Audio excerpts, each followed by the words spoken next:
Steven, Fife, thanks for joining me. I really appreciate it. Yeah, pleasure to be here. Thanks for extending the invite to be here. It's always fun to talk a little bit about life and stories, and Absolutely. looking forward to this. No question. I want to dive right in. Really, the premise of kind of our conversation today. Obviously, I want to give you a platform to share your story. Sure. I think that's the beauty of baseball is that we each have our own story. Like, we never played against each other or with each other, but we kind of found out that we have like a few mutual, teammates, right? And that's a cool part about baseball is that there's some sort of connecting point somewhere. So what I want to allow you to do is to give us a little bit of like who you are, your story. Pitched 3 years in the big leagues. Obviously, we want to get to that, but you also spent a lot of those grinder years in the minors. I think I saw 10 years on there, so I definitely want to divulge. Sure. It looks like some Mexican league, some Japan, so definitely want to dive into that. But yeah, tell the audience a little bit about who you are and where you're from, and maybe just your lead up to pro ball and where that started there for you. Yeah, sure. So I'm 38, just turned 38 in October. I was born in Fresno, but moved to Boise, Idaho pretty quickly after that.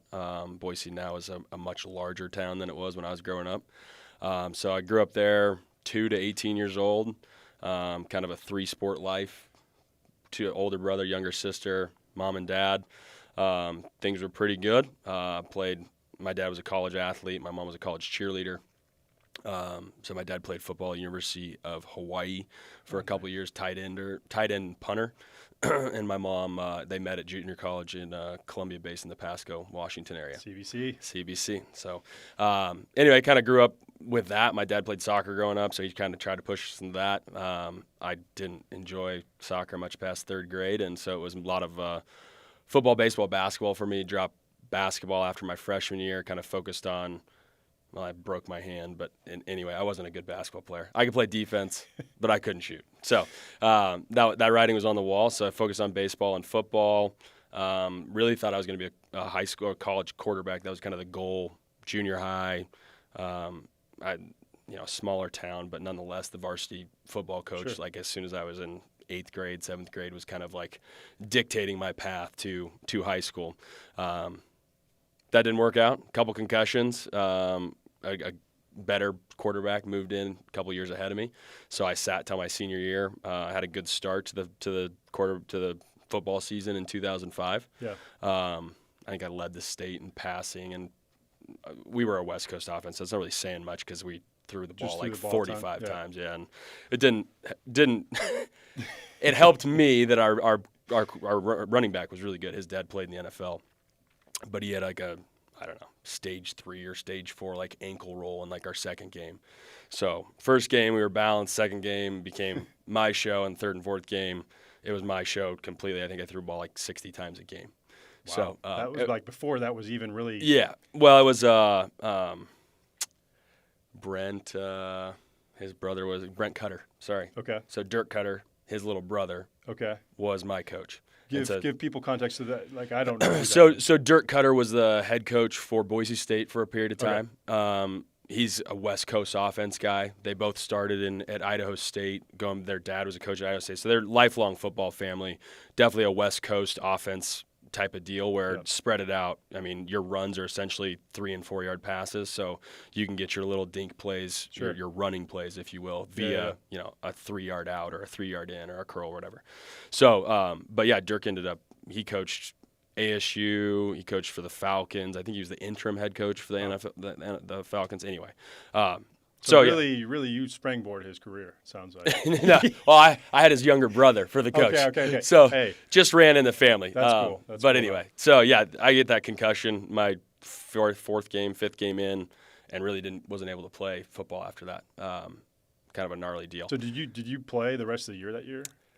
I was done for like 4, 5 or 6 weeks. It took a while. Every time they'd have me do a suicide in the gym in the basketball gym to like test your ability to like turn around, and I'd get to turn 3 or 4 and just straight loopy. It's that bad. Yeah, it was bad. That was probably before all the tests that they have. Yeah, now, right? Yeah, I mean it was we don't need to go into the gory details, but like essentially my head was probably this far off the ground, and then I got hit in the back of the head by somebody else's helmet. So I went just straight into the ground, and then I dry heaved for like the next 3 hours and tried to play through it, and probably didn't do anybody any favors trying to do that. But anyway, so that was kind of the end of the football season, and kind of before that, I guess let's backtrack. Really good crew I grew up with, right? Great friends, really the same group of guys from 9 years old on. Mm-hmm. So we played in the Little League World Series, 12 years old, first team from Idaho to ever go. I was probably the 9th or 10th best player on that team, and there was only 11 of us. So I was kind of the last guy, batted 9, barely got on the field.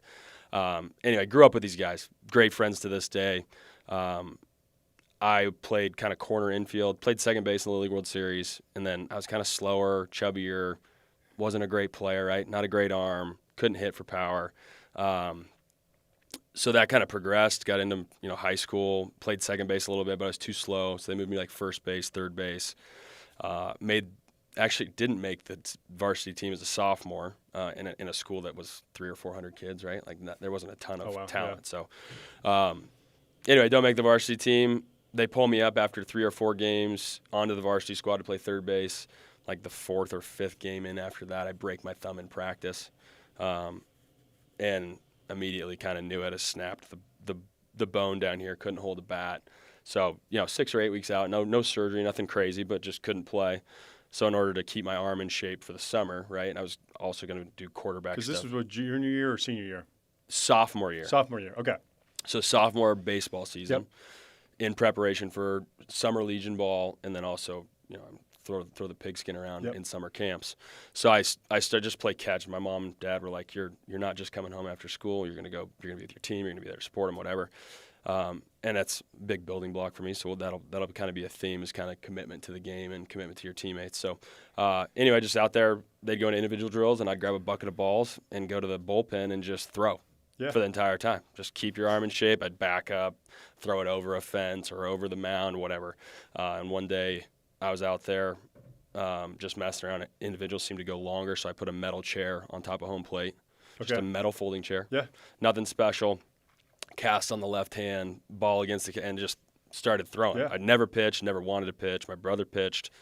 I found it obnoxious to be the guy in the center of the ring, right, and controlling the game. Yeah. And Chris was really good, and I big shoes to fill, right? He's a low 3/4 guy, could sink it, nasty slider. He's a good pitcher. So I just always avoided pitching, really at all costs. I mean, I'd maybe thrown 3 or 4 outings my whole life. Prior to that. Even through like Little League. Little League. Never even. Yeah. I mean, I remember. Wasn't interested. Coach knew you weren't interested. Right. Interesting. All that stuff. Yeah. So I mean, everybody threw in Little League.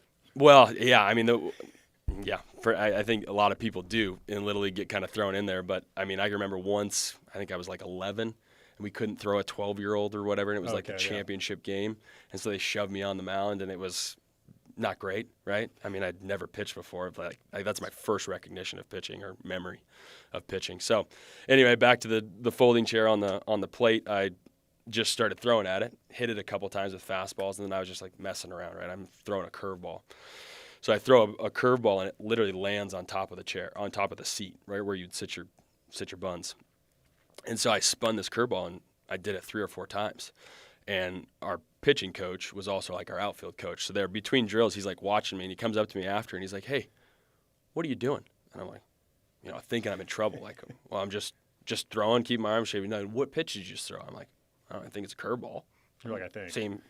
Seems pretty obvious, right? Like it's not a fastball, but I'm just throwing it. He's like, "Hey, do that again." So I reared up and dropped it again right on top of the seat. Boom, again. And he's like, "Huh." He goes, "You're a pitcher now." And I go, no, I'm not. And he's like, "Pitchers practice tomorrow after," because we did it every other day. Pitchers had to go in the indoor facility. We did like wall squats and pitchers drills and stuff like that. And he's like, "No, you're coming." And I was like, "No." And he's like, "You don't have anything else to do? You're going to be there." So he kind of really kind of drug me by the collar, if you will, into that arena. And I went another 6 weeks or whatever. My thumb healed up. First outing in Legion, relieved a guy that was coming back from junior college, so he was 19. He ended up going through 3 or 4 innings. I think I threw 4 innings, 2 hits, 7 strikeouts, and from there, it just kind of went straight vertical. Yeah. And let's go straight vertical for Idaho, right? Like I probably ended my senior year 84, 86, curveball, no changeup. I mean, just kind of an average, not spectacular by any stretch of the imagination. Yeah. I don't want to backtrack too far, but I'm kind of curious to just go briefly back to the glory days of the Little League World Series. Because, Sure. I've never been. I'll be completely transparent. I don't watch it on TV, but I do always see the highlights, and there's a ton of people there, right? Like, what was that experience like and you were how old? 11, you said? We were 12. What was that experience like? It was pretty wild. It was a really cool experience. So we won state in Idaho, and then we went to San Bernardino for Western Regions where they still hold it. And then we end up winning that tournament, and you go from, thinking you're going to be in Southern California for a couple weeks for this tournament to you win the tournament, and you're like the next morning on a plane to Pennsylvania. And I don't think at that point in my life I'd ever been past Salt Lake City. Okay. East of Salt Lake City, maybe. Okay. I mean, maybe there was an instance somewhere in there where we went further, but never seen the East Coast. So we jump a plane the next morning. We go, I think, San Bernardino, or we drove to L.A. Then we went to Pittsburgh, and we caught a plane into Williamsport and get there. And Williamsport is this hilly little town in western PA. And you get there, and you really feel like you're kind of isolated because, like, the trees are everywhere. East Coast has a forest density, if you will, that's a little bit different. There's not pines, they're just real thick trees. And we pull up to Little League World Series, and it's like all this downhill, right? And the stadium's at the bottom, and it's just gorgeous. So cool, right? And we're 12 years old. We have no idea what's going on. We're getting outfitted with new bats, new cleats. You guys are from Idaho, We're from Idaho. You're not like, from California. Exactly. And, like, for me personally, like, the light bulb never really clicked that, like, this was a big deal, right? Like, we're doing interviews with ABC, and we're doing, like, the headshot thing, and my name's Stephen Fife. My favorite player is Craig Biggio or whatever, right? Like, we were doing all that, but it didn't really click until I think it was the first day. We did opening ceremonies the first day, and we're, like, up in this rec room playing ping pong. They got Nintendos and stuff. And we look up at the TV, and it's the ESPN broadcast midday, and it's the game that we can literally see from where we're at. Like, it's just a couple 100 yards down there. And at that point, I was like, wait a minute, what? Like, that is like that's ESPN. Like, this is like the same channel that, like, NFL games are on, and so all it was that. like cool. That moment, you're like, oh, this is actually a little bit bigger of a deal than a little bit bigger of a deal than I thought. Like, and so we stayed there for another. God, it had to be another couple weeks, 10 days. Yeah. And back then it was the last year. It was 4 U.S. teams, 4 international teams, so only 8 teams total.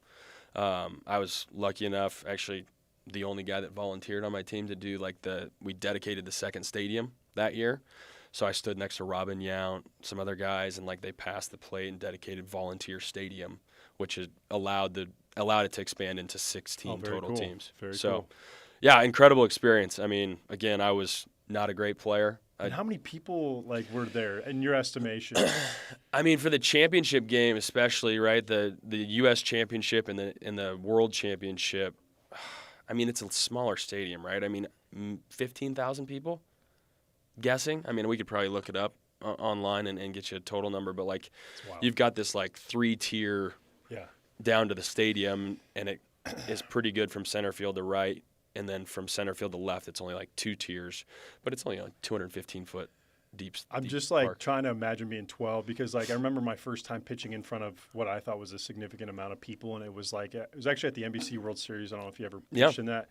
That might have been 1,500 people. Sure. But it felt like there was 12,000 because it's like getting in front of it. So I was like as a 12-year, do you have adrenaline rushes, or is that even a thing? You know what I mean? Oh, yeah. Okay. Oh, yeah. No, for sure. I mean, I was probably the victim of it a little bit, right? Like personally, like just not able to handle it at times. Sure. I mean, I made my fair share of errors for sure. Like my teammates had fun at my expense an awful lot for me screwing things up and booting balls or striking out or whatever. So, there was definitely moments of being nervous. And if you watch the World Series at all, like you see kids break down all the time, right? I mean, just don't know how to handle emotion. And I don't think I was ever a real crier. I don't recall crying. Maybe there's some video clips out there of me doing that. I don't know.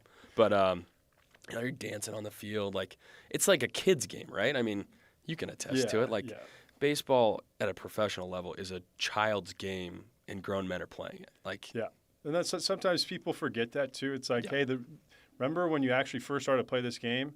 Why you started playing Right. it? It's like because it was fun. Like especially too now in the travel. Like I feel like Little League is kind of staying afloat. It's not what it was when you were Right. in it. Everybody played Little League when I exactly. grew up, and It was now the it's league. just travel and. Not to get down that rabbit hole. So, but I did, Yeah, I yeah. did want to touch on that. So that's a super cool experience. Now let's get you back up senior year. Mm-hmm. So I know you ended up going to Everett. So talk to me about when that process started. Yeah, so I had letters for football from Boise State, from Idaho State, from Oregon, from Utah State. Kind of the precursor letter to like, hey, come visit our university. Sure. Went to some stuff that summer, so I was not focused on baseball at all, really. Thought football was going to be the path. So football ends right in the fall. Some personal stuff in my life goes sideways in my family. And baseball kind of becomes like, all right, well, if I'm going to play college sports, which is, I wouldn't say my parents were like, hammer down, like you're either going to college on a sports scholarship or you're not going at all. But it was definitely the goal, 100%. Yeah. Like I'm going to go to college, I'm going to play sports, I'm going to get some of my education paid for via all this time I've put into athletics. So kind of quickly pivot to baseball for several reasons. The obvious one is it was the one remaining. Secondarily, I had really, really good coaches. My high school coaches were instrumental in the development of me from an adolescent, a teen, into kind of that For sure. lower tier manhood, if you will. So I started really focusing on it. I had great success that summer after my sophomore year. My junior year, I think I was all conference, second team, all state, that type of deal. My senior year, I was, all first team, all state pitcher. PO from that? No, because you still probably had some ability, I imagine. Yeah. No. So I would play first or third, mostly first base when I didn't pitch. I mean, I didn't hit. I think I hit one home run, and maybe 2 home runs my entire life until I was through my junior year. Okay. My senior year, I think I hit like 19 home runs in 50 games. So, just things, whatever, Sure. come together, get stronger, whatever it was. Yeah. I mean, I still graduated 180 pounds. It's not like I was, beefy. Yeah. I was a beanpole. But, yeah, baseball became the focus. Luckily for me, my cousin, who's like a brother to me, he played at Albertson College in Caldwell, Idaho, came out and watched me pitch a bunch. And I was like, dude, this you pitch, like, kind of a good mentality. And he could see it from the level he was at. He's, 10 years older than me, so he was done with college ball at that point. Sure. So I was struggling to get looks, honestly. I mean, I'd talk to Spokane Falls, I'd talk to Treasure Valley Community College, talk to Albertson College, talk to Salt Lake Community College, and there was a guy in Louisiana who had roots into Utah, Salt Lake, and Boise. So I went down to Bossier Parish Community College in Shreveport, took a look at that, but culturally wasn't a great fit. So literally getting down to it, I signed with Salt Lake Community College. End of my junior year, never heard from the head coach again. Really? Signed a letter of intent, not a single piece of, Interesting. not a phone call, not a text, nothing. Wow. And so we get literally into my senior year, and I'm like, not really sure I want to go to Salt Lake Community College. Wanted. Haven't heard from the coach, has no idea how my season's going, nothing. So you went a full year without, basically. So you signed your LOI your junior year fall, right? Probably. It was close to the summer. It started towards the end of my junior year. And then you had gone all the way up through high school senior season. You hadn't heard nothing. Jeez. Yeah, I mean it's kind of bizarre. I didn't think anything of it. Right? I'm 17, 18 years old. Life's moving. Multiple sports. Right. Don't care. Whatever. But then it kind of dawned on me. Wait a minute. This guy doesn't know if I've been hurt. He doesn't know if I've pitched well. Yeah. I got a couple draft questionnaires, right? So I felt things were moving in the right direction. And I actually talked to Jason, my cousin, about it, and he's like, "Yeah, that's not good, dude.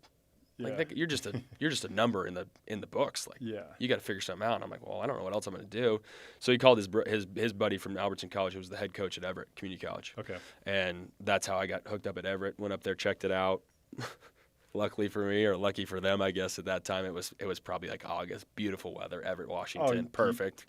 July, August, September. In the state of Washington. Incredible. No better place. Yeah. Arguably, maybe Minnesota, but they're mosquitoes. But outside of those 3 months. Right. Yeah. Couldn't pay me. Yeah. And I'm from there. There you go. Love visiting my friends from there. Yeah. So the clouds and rain, you know. Oh yeah. So I mean, I was like, this is great. My aunt lived in Bothell, just down the way, so I could stay with her.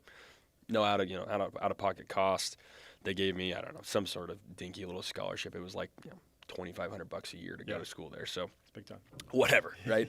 But I made it clear when I got up there. I was like, I had good grades in high school, and I was like, listen, I want to play as much Division I baseball as possible. So like, my goal is not to be here for 2 years or 3 years and finish my AA and then go on. I wanted to get out of here as soon as possible. And Levi Lacey was pretty good about it. He's like, yeah, it's fine. Okay, yeah. So he got me some looks, played fall ball, did pretty well. Got me a couple looks. Gonzaga talked to me. Pepperdine actually offered me a scholarship to come down to Pepperdine at Christmas because they knew they were short on arms for that spring season. So I really looked hard at that for that whole winter. I didn't even know that was allowable. I didn't either. But they called like before Christmas and they were like, hey, we'd like you to come down and see it. Yeah. And I started talking to their coaches, and I mean, the cost just was unfathomable. Yeah, I mean, we're going to give you 50% scholarship, and it was like you're still going to pay $28,000 a year in tuition. And then they got to talking about like the living situation. It was like 4 guys to like a 1 or 2 bedroom apartment. I think it was a 1 bedroom apartment. So 2 guys in the bedroom, 2 guys in like the dining room, and then you had like a living room space, and they were all paying like. Sounds like pro ball.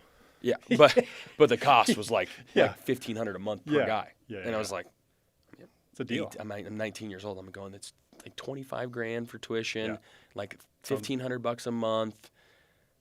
Sounds like student debt. Yeah, I was like, where am I going to get this money from? Like, it ain't coming from my family. So that didn't work out, and then I ended up. Coach Conger at Utah did a couple of camps that I went to, and I kind of clicked with him at those camps, and I was like a finalist my senior year out of high school to get an offer from Utah to go pitch for them. I ended up not making it. They offered it to somebody else. I think it was a catcher. And so I went to Everett. And so when Conger kept in touch with me and with the new coach and invited me down for an official visit to Utah, it made sense. I had offers from Gonzaga. Offhand, I can't remember. There was 4 or 5 scholarship opportunities. So it kind of came down to, like, what were your final 2? Did it come down to, like, 2, or were you kind of, like, leaning that way all along? It's kind of so, again, family stuff was going on. Salt Lake City's 4 hours from Boise. So it was Spokane, 9 hours away, much bigger tuition bill. And Spokane's that far from Boise? Yeah. I didn't realize. 8 or 9 hours north, yeah. Okay. And so, like, the logistics made sense, the coaching made sense. So I kind of knew pretty quickly, like, there really wasn't a lot of other D1 options. And, I mean, I could have gone, way out of the way. But at this point, you were 80-40. Like, who were you as a pitcher at that point in time? So pitchability guy, 80-46? Yeah, like I mean, not a great commander, right? Like, out of high school, like, I could get to kind of both sides of the plate, tried to keep the ball down, could spin the curveball. Decent building blocks, right? In terms of leg lift up, down, kind of in that L position, hands move. But I was a little bit funky in high school. Like I had a hard time keeping my front side closed. My solution for that was to lift my left leg outside my left elbow, almost El Duque style. Okay. So my left elbow's inside my left knee, and therefore it kept my upper half closed. Yeah, that makes sense. Right? Yeah. Instead of, left elbow more traditionally styled, like left elbow on the home plate side of your knee. So a little bit of funk there. And then Levi really hounded on the fundamentals. Yeah. I mean, I already did a bunch of drills in high school, but like next level of drill package, right? Worked really hard at it to get, into those positions and feel them. Bunch of towel drills back then, or no? Or more not just as like much. Actual, just like baseball? We Yeah. did do them, but it was definitely more so like, all right, how do you Feel it like out. stay foundationally appropriate on your back leg, lift, get to these separation points? At what point do you separate? How do your hands move? Like where's, how do you hide the ball? That kind of stuff. So we got through that. Utah offered me a scholarship. I took it. And then Brian Conger really, again, leaving junior college, maybe I touched 90. I mean, I was getting stronger, right? Yeah. Like you leave high school, all you do is play baseball and lift. So I went from like 180 pounds to like 215 pounds in that year, put on a bunch of mass. So maybe I touched 90, probably not. I was probably like an 84, 88 guy. Yeah. 2-seam sinker, big curveball, began working on a changeup, but had minimal intention with it, right? Like I could spin it and I could. Yeah, you can get away with a I could couple rush pitches. guys, Yeah. So went to Utah, and I remember fall ball there. I was competing I think I went 2 times through the rotation, pitched really well. Conger pulled me aside and he's like, we got a lot of work to do this winter. He's like, I really like, your competitiveness. And I was like, let's go now. Like, I don't need to go the rest of fall, like, competing for a spot. Like, I could care less. Like, if you think I need to get better, like, let's start now. Yeah, and he's like, like, what are we- no. Like, you need to compete. And I go, for what? And he just looked at me kind of like, did you just say that? I mean, makes So, sense to me. yeah, It I may mean- not- I get where he's coming from. Like, hey, let's just kind of let's just let you kind of, like, get acclimated, right. see who you are as a pitcher, and then we'll make some tweaks in the offseason. Right. And you're like, why waste? Yeah. Let's just do it now. Yeah, let's just get after it. Let's make these changes and see what I can produce then in the spring. So we did. We worked hard. He had an incredible. He's Conger's. So Brandon McCarthy's another guy that he coached at Lamar Community College in South Colorado. Okay. So that was kind of his first guy that he turned, and then he got a hold of me and started to turn me, and it was kind of similar stories. McCarthy's kind of this big, long, lanky, low three-quarter, 82, 86, and he starts kind of tweaking this and tweaking that. Next thing you know, McCarthy's sitting 94 and just devastating, right? I can't say I had a run-up quite as good as his because he obviously lasted a lot longer and had a much better career than I did. But nonetheless, over the next 18 months, I went from probably 86, 88 to sitting 93, 94, touching 97. Okay. Started the spring my sophomore year in the bullpen, ended up finishing the year as a starter, and then my junior year was just a starter. So did that big jump happen in that off season more, like when you started ramping up in that off season? Yeah, not to get too technical with Right. baseball, but I stood on the third base side when I came to Utah. Okay. My toe drag off my right foot, so my foot that's on the pitching plate, right, would drag literally more than the distance of the rubber towards first base before it went home. So my right hip essentially would drag behind me as I'm trying to get extension in my back, and so my back foot would go this way instead of the other way like it's supposed to, right? Generally, you would pronate your foot, and then the tick actually goes towards third base. Yeah. So my lower half was trash is essentially what it comes down to, right? I wasn't generating any kind of more of stability and torque out of your the ball. arm at that point. Yeah. Okay. Essentially, yeah. I mean, I don't even know how to explain it, right? Like, I wasn't really loading my hips to generate any kind of torque, but somehow I was able to keep my upper half closed long enough to create, mid-80s. Do you feel like if you had some of the tools that are available now? Oh, it would have been a different game. I look like I was never the athlete that you were, but I think a lot of mine was mobility. Like I was a very stiff. Like I look at old pictures of me pitching, it's like brutal, But like that, we didn't have a lot of the info that they do now, and it's like when I started to hear about ankle mobility, I'm like, what are these guys talking about? Like, what is this? But then like it started to make more sense where I'm like, well, if you don't have good ankle mobility, that means your heel is going to come up off the ground. Which, or you can't get extension. Yeah, and so because like whenever I push off, my heel would, and then I'm like, oh, that makes sense. You want as much force coming through the ground as possible. Like the elite throwers do it. Like there's still some guys that do it. Sure. But I'm like, man, I would have really not saying I would have torched up the radar gun or no, you might have. would have been different. But it's like the amount of information and info that these guys have is like pretty incredible. Yeah. No, and I kind of played through that. I feel like the game totally changed from 08 to 18. Yeah. Pro ball. I mean, not even. Yeah. It's from a nutritional level to a, track man getting involved in it, right? Like I think it was the first fall league track man was deployed. Okay. And so, and it wasn't the mobile units. It was like the giant solar panels that are like on the stadium. But yeah, I mean, the game has totally changed. And you get groups like Driveline. They've got a location. I mean, shout out Steven Strike, University of Utah. He's now he runs that gym over there, right down the street in the air park here. But yeah, I mean, they've revamped, right? Conger, after I'd left Utah, got into like the Modus sleeve. Yeah, where they have like the sensors, and he actually created like some proprietary, studied it and could figure out like indicators on when you're I don't know, you'd have to bring him on to talk about that, but like he was essentially able to successfully predict like, okay, if a guy's like not recovering, like these numbers are moving, and therefore his performance in his next outing either needs to be pushed out, or if we push him that day, we can expect a lesser performance. So yeah, I mean there's just so much, dude. I mean, clicking through videos can only do so much. But when you click through videos with spin rates and velocities and drops and all that, it's just totally next level. And not to get too sidetracked there. So we go back to junior year, right? Yeah.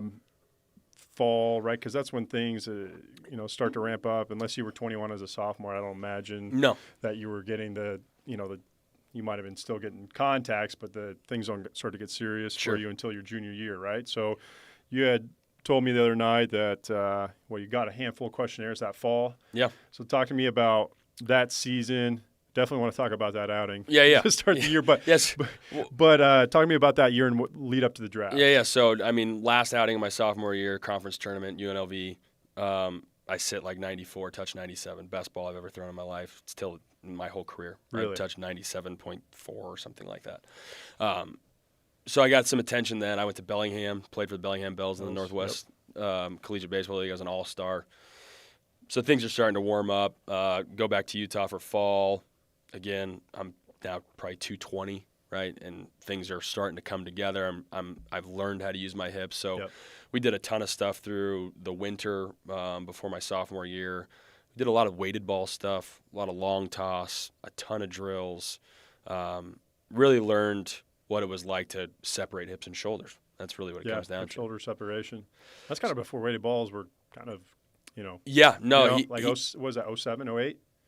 07, yeah. Yeah. So it was kind of before they were a thing. Yeah. And they were like actual baseballs, right? Like they weren't like squishy, throw them into the wall. Pliers. No, we actually Were had they? like the squish ones for the lighter ones. We did have a regular ball at the 5 ounce, and I think we had a 3.5 or a 4 ounce ball that was the same, but it was just a lighter ball. Sure. But I want to say Congo got him from Tom House. Tom House was like the OG. Yeah. Yeah. I think that's where he picked it up from. So kind of proven methods, but nonetheless, like he was super safe about it. We tracked everything. So Congo's way ahead of his time, Very cool. which is why he's still in the game. And, I think he's the pitching coordinator for the Reds, I think. Anyway, so 97 into sophomore year, going back into fall ball after a good summer, pitching well, 4 or 5 draft questionnaires, just kind of ho-hum. Yep. I'm excited, of course, right? Like, I've never seen an Indians or Royals, and I'm the White Sox. I can remember having conversations with the scouts, right? Like John Kazanis lives in Chandler. I still talk to him to this day. So those guys were on me kind of early. The projections were 10 to 20, right, round wise, back when there was 50 rounds. So just kind of started rolling through that. Get through fall, over the winter again, building same weighted ball program, getting stronger, repeating better. Starting to locate, like things are really, really starting to kind of dial in where like my misses aren't misses, they're misses. At this point, you're really thinking about it. You've only been pitching for about 4 years, Right? And only pitching with real torque for 18 months. Yeah, which is I don't know. I mean, it is what it is. It just all started to come together. Yeah. So get into my I get named the Friday night starter, which in college, That's a big and deal. people that know me, there's some stories behind me calling myself the Friday night starter, which is kind of a ball bust. That's great. I love that. Anyway, get into the season. We are travel partners with BYU. So for those that don't know, right, Utah and BYU essentially travel to one team and the other team, and then you'd flip-flop. So it was just an easy way to schedule. But we'd often more cost-effective too. Yeah, something like that, yeah. So we played Thursday, Friday, Saturday a lot because BYU refuses to play on Sundays. So I can't remember the start before. Anyway, pitched the weekend before Friday night, and we're scheduled to go to San Diego State. And I'm scheduled to pitch on Thursday because that's the first game of the series. Well, there's a kid at San Diego State named Steven Strasburg, and he's a sophomore. He's a year younger, but he had the flu the week before. So he didn't pitch the prior week, and so they could really stick him wherever in the rotation they wanted to. So they decided to stick him on the Thursday night, which we didn't find out until a couple of days before. So Kinneberg, my coach at Utah, comes to me. I want to say it was at the school on the way to the bus, and he's like, "Hey, we're going to push you on to Friday. Like they're going to throw their stud on Thursday, and we just don't really feel like that's the best spot for you to pitch." I get a cared less, right? Like whatever. Roger that. Sounds good. No problem. Get on the plane, get into San Diego, get to the hotel in Marriott. I think it was, anyway, we got to the Marriott. I remember walking to the Marriott, and Coach pulled me aside, and Congo was there, and he's like, "Hey, scrap that. You're going to throw on Thursday." So I think it was like Wednesday morning we got there. Sure, whatever, right? Like, doesn't really matter to me. I wasn't like super routine at that point in terms of like preparation multiple days in advance. Get into that in pro ball, but so yeah, go out there on a Thursday night. Obviously in college baseball, right? There's probably very few games on a Thursday night, let alone a Thursday night with the number one prospect in the country starting solo in Southern California, where I would say a good 50% of scouts live. So I didn't really know all that going into it, but certainly realized it in the first inning when there was 65 guns, right? Like Strasburg goes out and then throws a scoreless perfect top of the first inning, right? And he's sitting 99, and every pitch it's like this wave of just radar guns goes up. I mean, and it's a sweet little stadium, right? If you've ever been to the San Diego State baseball stadium, nice little quaint, probably 2,000, 2,500 person stadium roof. It's got a real stadium atmosphere. It's not like some of the college fields. So a great atmosphere. So I go out there, nothing to lose, right? I mean, hell with it. Thursday night starter. 65 guns up there. I'm going to let it eat a little bit. Yeah. I'm just going to go out there and do my best, and hopefully we can. At this point, you've had some feelers, but it's like nothing great, right? I mean, there was some. Sure.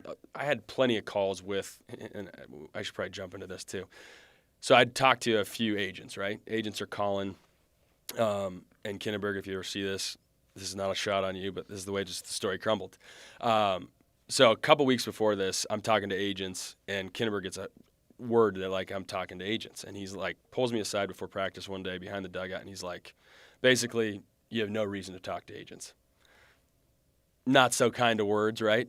Like, get your head out of the clouds. Yeah. Get back to work in here. Like, you're going to be a 10 to 20 rounder. You'll play pro ball, but don't worry about it. Like, just stop being an idiot, basically. Yeah. Just pitch.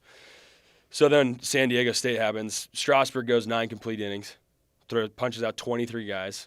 Sits insanity. He's sitting 90. 23 out of 20. 23 out of 27. If he had walked a couple guys, maybe he pitches a couple extra batters. But I mean, I think 27 outs, man. I think we had 3 guys get on base on wild, like swing and miss wild pitches. Strikeouts. So he got a few extra outs as well. So he probably got 30 outs, but nonetheless, like the numbers was ridiculous. I mean, the 9th inning he was sitting 99.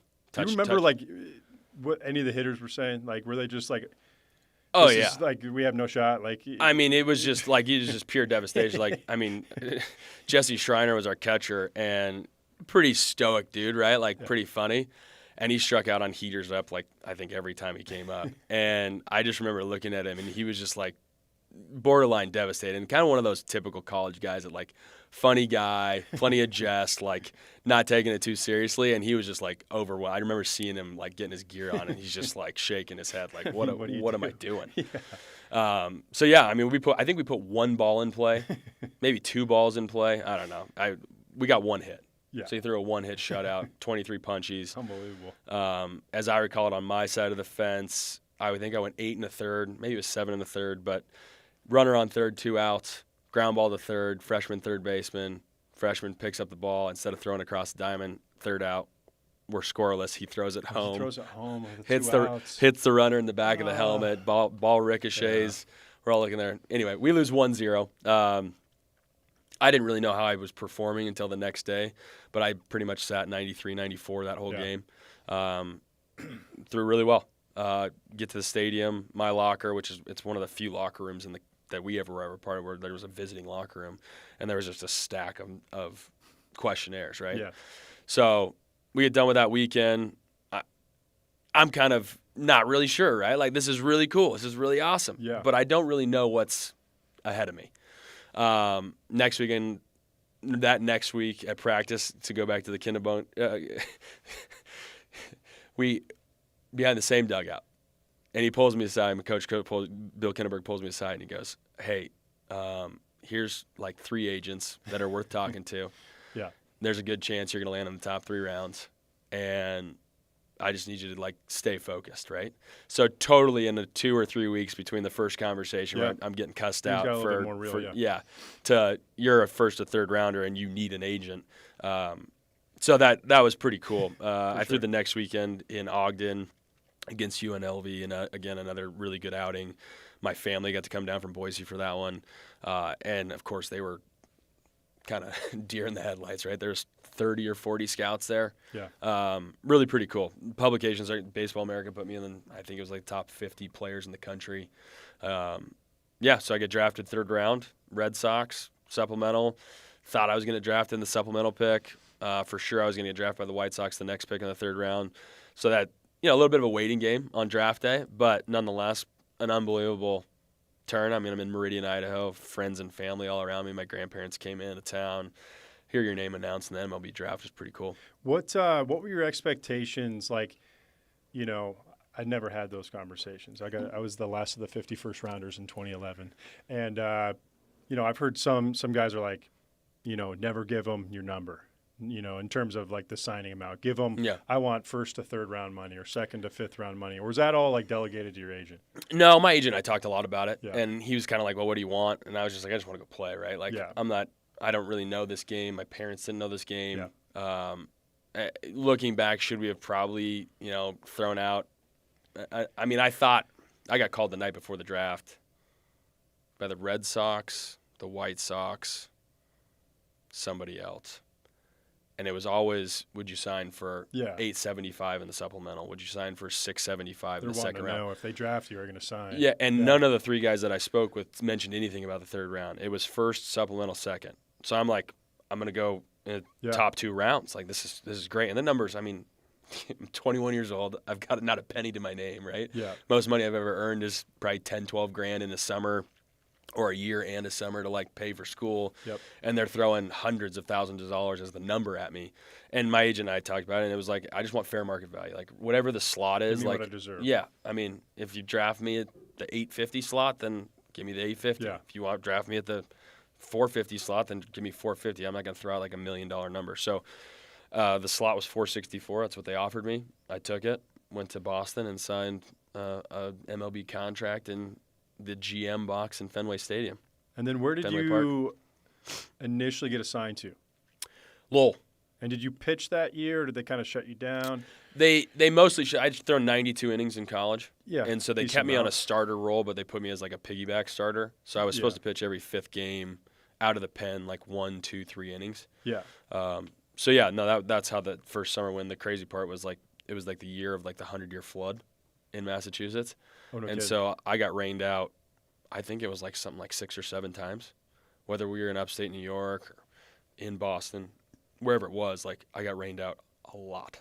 So you did. So did you end up pitching those I think games, I or threw- did they just No. have you throw side sessions? Yeah. Yeah. Like they were like, we're not going to push you back. Oh yeah, it doesn't make sense. You'll just catch the next one, right? So You I think I you threw probably like- would have thrown more innings, probably 6 more starts worth. But yeah, you did it. probably another 20, 25. I think I ended up throwing 40-ish innings. Yeah, that's still 30. decent. Yeah, clip, you but know? I mean it's Yeah. 60, 70 games, whatever. And that it was is that in the New York Penn League? That's right. Yeah. Yeah. So So how is that going from college to rookie ball? Just kind of curious to hear your experience, because like you kind of have this perception of what you think it might be. Like, Yeah. What was your biggest eye-opening experience, like going from college to like professional down at that level? yeah, I mean, that I was year. surprised at how much swing and miss there was. Right. Because I mean, you don't realize, right? Like there was kind of 2 short seasons, right? Like there Yep. was your short season for like Dominican, Venezuelan kids that are 16, 17, 18 years old. Yeah. And then you had like the New York Penn League, which is kind of like a college summer league, if you will. Yeah. But then they would also throw in, some of these Latin kids that are, maybe had been in, the rookie ball, right, for long enough or Yeah. whatever. But I was surprised how much swing and miss there was, because there was, especially with the changeup, like I didn't have a great changeup, didn't feel like I ever had a good changeup, could throw a good curveball, and I had plenty of strikeouts on that. But like the changeup was what really shocked me, because I could throw this, what I thought was a C- changeup and get a lot of swing and miss on it. Interesting. So that give you confidence to like develop that pitch to where it's like, wait a second. Yeah, This is good, or did you know like, hey, maybe? Yeah, I mean, I've always had the mentality like get coached, right? Yeah. And so like Ralph Troyle was the pitching coordinator for the Red Sox. I think he's still involved with the Red Sox, but he pulled me aside kind of first thing and was like, hey, we really got to develop your changeup. So, I mean, hearing that from your new boss, right, who's actually paying you money, it was like, all right, I need to work on my changeup. Yeah. So, I made it a concentrated effort at that point. I mean, Conger tried to get me to focus on throwing a changeup at Utah. What's the point? Yeah. Right. I Yeah. could just rush guys with sinkers and beat them up. I think what's the rookie ball level is a funny level, and I didn't make it past high A ball, but dudes can hit the fastball there though. Oh yeah, that's what's funny is like you see guys at rehab, right? They go down to rookie ball, and you're like, how does I'm just throwing it. Roger Clemens give up X amount of runs. It's like they're free swinging, right? And they can hit the fastball. Yeah. But if you can throw multiple pitches, Yeah. especially probably it sounds like your breaking ball was your bread and butter to where it's like Yeah, you could definitely probably would throw go. that thing in front of the plate. and probably still get swings and misses. Yeah. What about like the clubhouses and things like that? Was that like a complete joke, like the Appy League? Oh yeah. Yeah. Yeah, I mean a total array, right? Like in when we played the Vermont Lake Monsters, which was the Nationals short season team, I think it was at the University of Vermont in Burlington, and our clubhouse was literally like a shed, like on the other side of the soccer field. So it was left field, the university soccer stadium, and then there was like this literally like it was like a shed, and that was our locker room. It had lockers around the edge, and it had 3 or 4 like ghetto old beat up showers, and like that was our locker room, and it was pretty gnarly, to be honest. I mean, like that was probably a health hazard, legitimately. I mean, legitimately, yeah. Yeah. I mean, it was like, yeah, you're not walking around anywhere around here without shoes on or flippers on. Pulaski, which is the Appy League for the Mariners. I don't even know if it's the Mariners still, but we had standing water like in our clubhouse, and it's like you go from playing in the places you did Division I and these fields and clubhouses and even visitor to where it's like, wait, are we taking a step back here? Like, right. What are we doing? But it was kind of that mentality of like, these guys went through it. So you're going to have the PB&J spread. You're going to have figure it out after, right? And that sort of thing. And some of that's gotten cleaned up, which I think is for the better. Yeah. Like, I remember getting my first paycheck and being just so thrilled, like I'm getting paid to play baseball. It's really kind of like, and it was $420. I remember being like, dude, this is so cool. Like, and then my second paycheck, I was like, man, this is kind of messed up how much they're paying us. Like, when you start to factor in the hours, how many hours are there? Yeah. Thankfully, a lot of that, has turned for the better because it for a while there was. I mean, you can't $1,100 a month. Yeah, and then those guys that I think short season was like $950. Yeah, I don't think you got $1,100 until like high A. I think. Yeah. I mean, the guys were trying to save your meal money. It's just crazy. It's a lot better of a situation. So rookie ball, kind of take me through your minor league path to the big leagues here because you obviously weren't on the big league club for Boston, so there's some movement there. Yeah, I didn't go on the MLB page to find that one. I figured I'd just ask. Yeah, no, So short season was in Lowell. A lot of rainouts, did fine. Went home to Boise for the most part that off season. Trained, went to spring training. Nobody told me spring training was like truly like hey, like we're warming up here, right? Like you were dialed in, ready. I remember my first throwing session, like full on max effort, 120 feet. 7 coaches watching. Exactly right. I mean, there's pitching coaches up and down the right field line watching guys throw. I mean, I felt like I was in a tryout, quite literally, because I just didn't have any context around it. So way too much effort my first spring. I get to my last inning of spring training. I've been feeling pretty good. My shoulder was tired for sure, but didn't have any pain. I didn't have any like issues throwing. I was still going, and throw a pitch in my 5th inning, last day of spring training, and felt like somebody stuck a butter knife right to the front of my shoulder. And I was like, ugh. So I'm down. I get a contrast MRI. Nothing's wrong. Shoulder's fine. From that day forward, Mike Hazen, good dude, no bad words about him, but like he pulled me aside after that and basically ripped me a new one for A, getting hurt in spring, and B, like just not be. I'll never forget his quote. He said, you know what your problem is? You're 21 and you're not in the big leagues.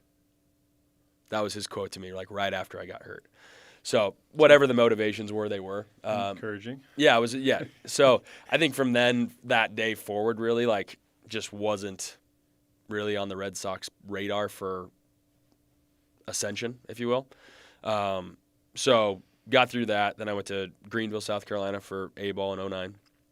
I was there 4 or 6 weeks, pitched well. They moved me up to high A where I was supposed to start for Salem. So I got to Salem, pitched the rest of the year there, pitched well.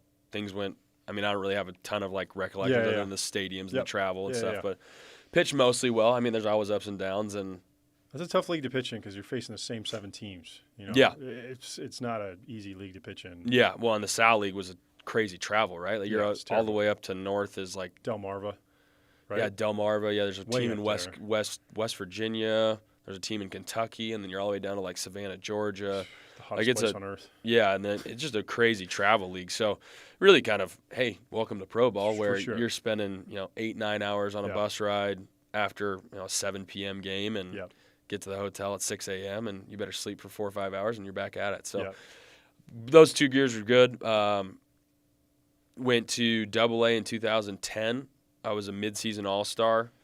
I was pitching well, paired up with basically my draft class, right? They kind of moved us all through. Postseason 2010, I was an All-Star, so they named 2 All-Star groups because that's just what they do. Eastern League. So I was an Eastern League All-Star in 2010 midseason, 2010 postseason. Thought for sure I was going to Triple-A in 2011. They sent me back to Double-A. I think just... And did you get a big league invite that year? No. So I got after being a Double-A All-Star? Twice, yeah. I pitched. Me and Kyle Weiland were for sure the 2 best starters on that team. They took Kyle to big league camp, but not me. I was the first third rounder. He was the second third rounder. I had 2 picks in the third rounder, and so Kyle's still a buddy of mine today, so it's nothing against him. But like, he went to Notre Dame, whatever. I was a little bit boisterous. I was a little bit loud. Well, most of my teammates, if they were signed, would be like, you weren't just a little bit loud. I was obnoxious. I had too much fun. So the Red Sox just didn't treat me the same as they did Kyle. So for sure. Third round All-Star, like that's should be unusual that you would not be at least invited unless there was like hey, we need to give this guy extra time. Right. So go back to Double-A. It was wild. I think we won 13 or 14 games at the half. Our team was awful. I mean, unconscionable awful. At the break, I was again an All-Star. I was like 10-1 with like a 2. So you had like almost all the wins? I literally we won like every 5th game. Not kidding. Like the whole I think there was 4 wins outside of the games that I started because I think there was 2 games where we won that I pitched, but I didn't get the win. But I think I was like 10-1, 9-1, something like that at the break. I'll never forget. I got traded. One of those things that if you're around it enough, but like you get to the All-Star break and everybody, or the trade deadline, and guys are all kind of like, I hope this is my year that I'm out of here, right? Like everybody's trying to look for that. Because you're kind of, you're building you have a pretty good, record right now, right? Your third rounder, you got that, with you. Which well, and my agent was well connected, and he's hearing from scouts like this guy's kind of ready, like he's getting really close to being ready. He's in Double-A, but he's like, he's ready. So I mean, the trade deadline comes around, and everybody in Double-A is like, I hope I'm getting traded, right? Because that means somebody else sees more value in me than this team does, and it's kind of a new start. I mean, everybody knows, right? Like you're a 1 in 1,000 shot to get traded, probably. I mean, there's so many guys out there that. To land yourself in a trade is pretty rare. Yeah. So walked in the clubhouse. I charted pitches in the stands on whatever it was. I think it was like a Wednesday night. And I went in and I had to pee. So I go straight into the bathroom. And I thought it was a joke. A couple of my buddies started, hey, Fife, you got traded.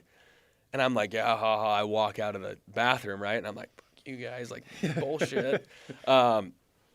And sure enough, the manager comes out of the hallway that the manager's office was in, and he's standing there with his hands on his hip. And he's like, Fife, let's go. And I'm like, oh, shoot. Like, what? And is this the middle of the game? Or no, it's post-game. This is after game. Oh, it's after the game. Yeah, so just got done charting the game. We're following trade rumors on our phones, whatever. But anyway, come out of the bathroom, the manager pulls me in and pulls Fedorovich in with me, who's I spent 90% of my career with, which is awesome. But sits us down. He's like, hey, you guys been traded to the Dodgers. You guys got flights out tomorrow. Like, this guy is going to be calling you. You should pick up the phone for him, right? And he's going to probably have, instructions on what you need to wear, if there's going to be a press conference, like any of these things. And I'm just like, whoa, crazy, right? And it's kind of like one of those deals like where you're leaving high school, right? Like, you've been with these same guys now for like 3 or 4 years. You're feeling pretty connected, family-like, and you're out, and you're pitching for a different team tomorrow. So I was in Portland, Maine. And who did you get traded? So the trade was it was Eric Bedard from the Seattle Mariners to the Red Sox. Yep. Me and Fed and a young power arm Latin kid went to the Dodgers. So it's a 3-team trade. It's a 3-team trade. Okay. And the Dodgers sent Trayvon Robinson and I think one other guy to the Mariners. Yep. And maybe the Red Sox might have thrown in a guy to the Mariners too. But essentially it was Trayvon was a buddy of mine. I think I haven't talked to him in a minute, but I ended up playing with him later in my career, but he was like an A-plus prospect, switch hitter, outfielder, could run. He kind of a Juan Pierre, but a stockier version and could hit for power. He ended up really never panning out, but he was kind of the centerpiece of the trade, really. So Bedard went in and pitched for the Red Sox, and I went to the Dodgers. I went from Portland to Chattanooga. They told me like, hey, you've had a great year. I would finish the year like 14-3, I think. I've never been a big stat guy, so help me out if you want to verify any stats. But I ended up the year like very minimal adversity, really. Like, I mean, I just pitched really, really well. Dodgers told me, hey, like, great season. We're just going to send you home. Like, we had thoughts about sending you to the fall league, but we're just going to send you home. You get to recover. We'll bring you back to spring. We'll get this thing cranked up.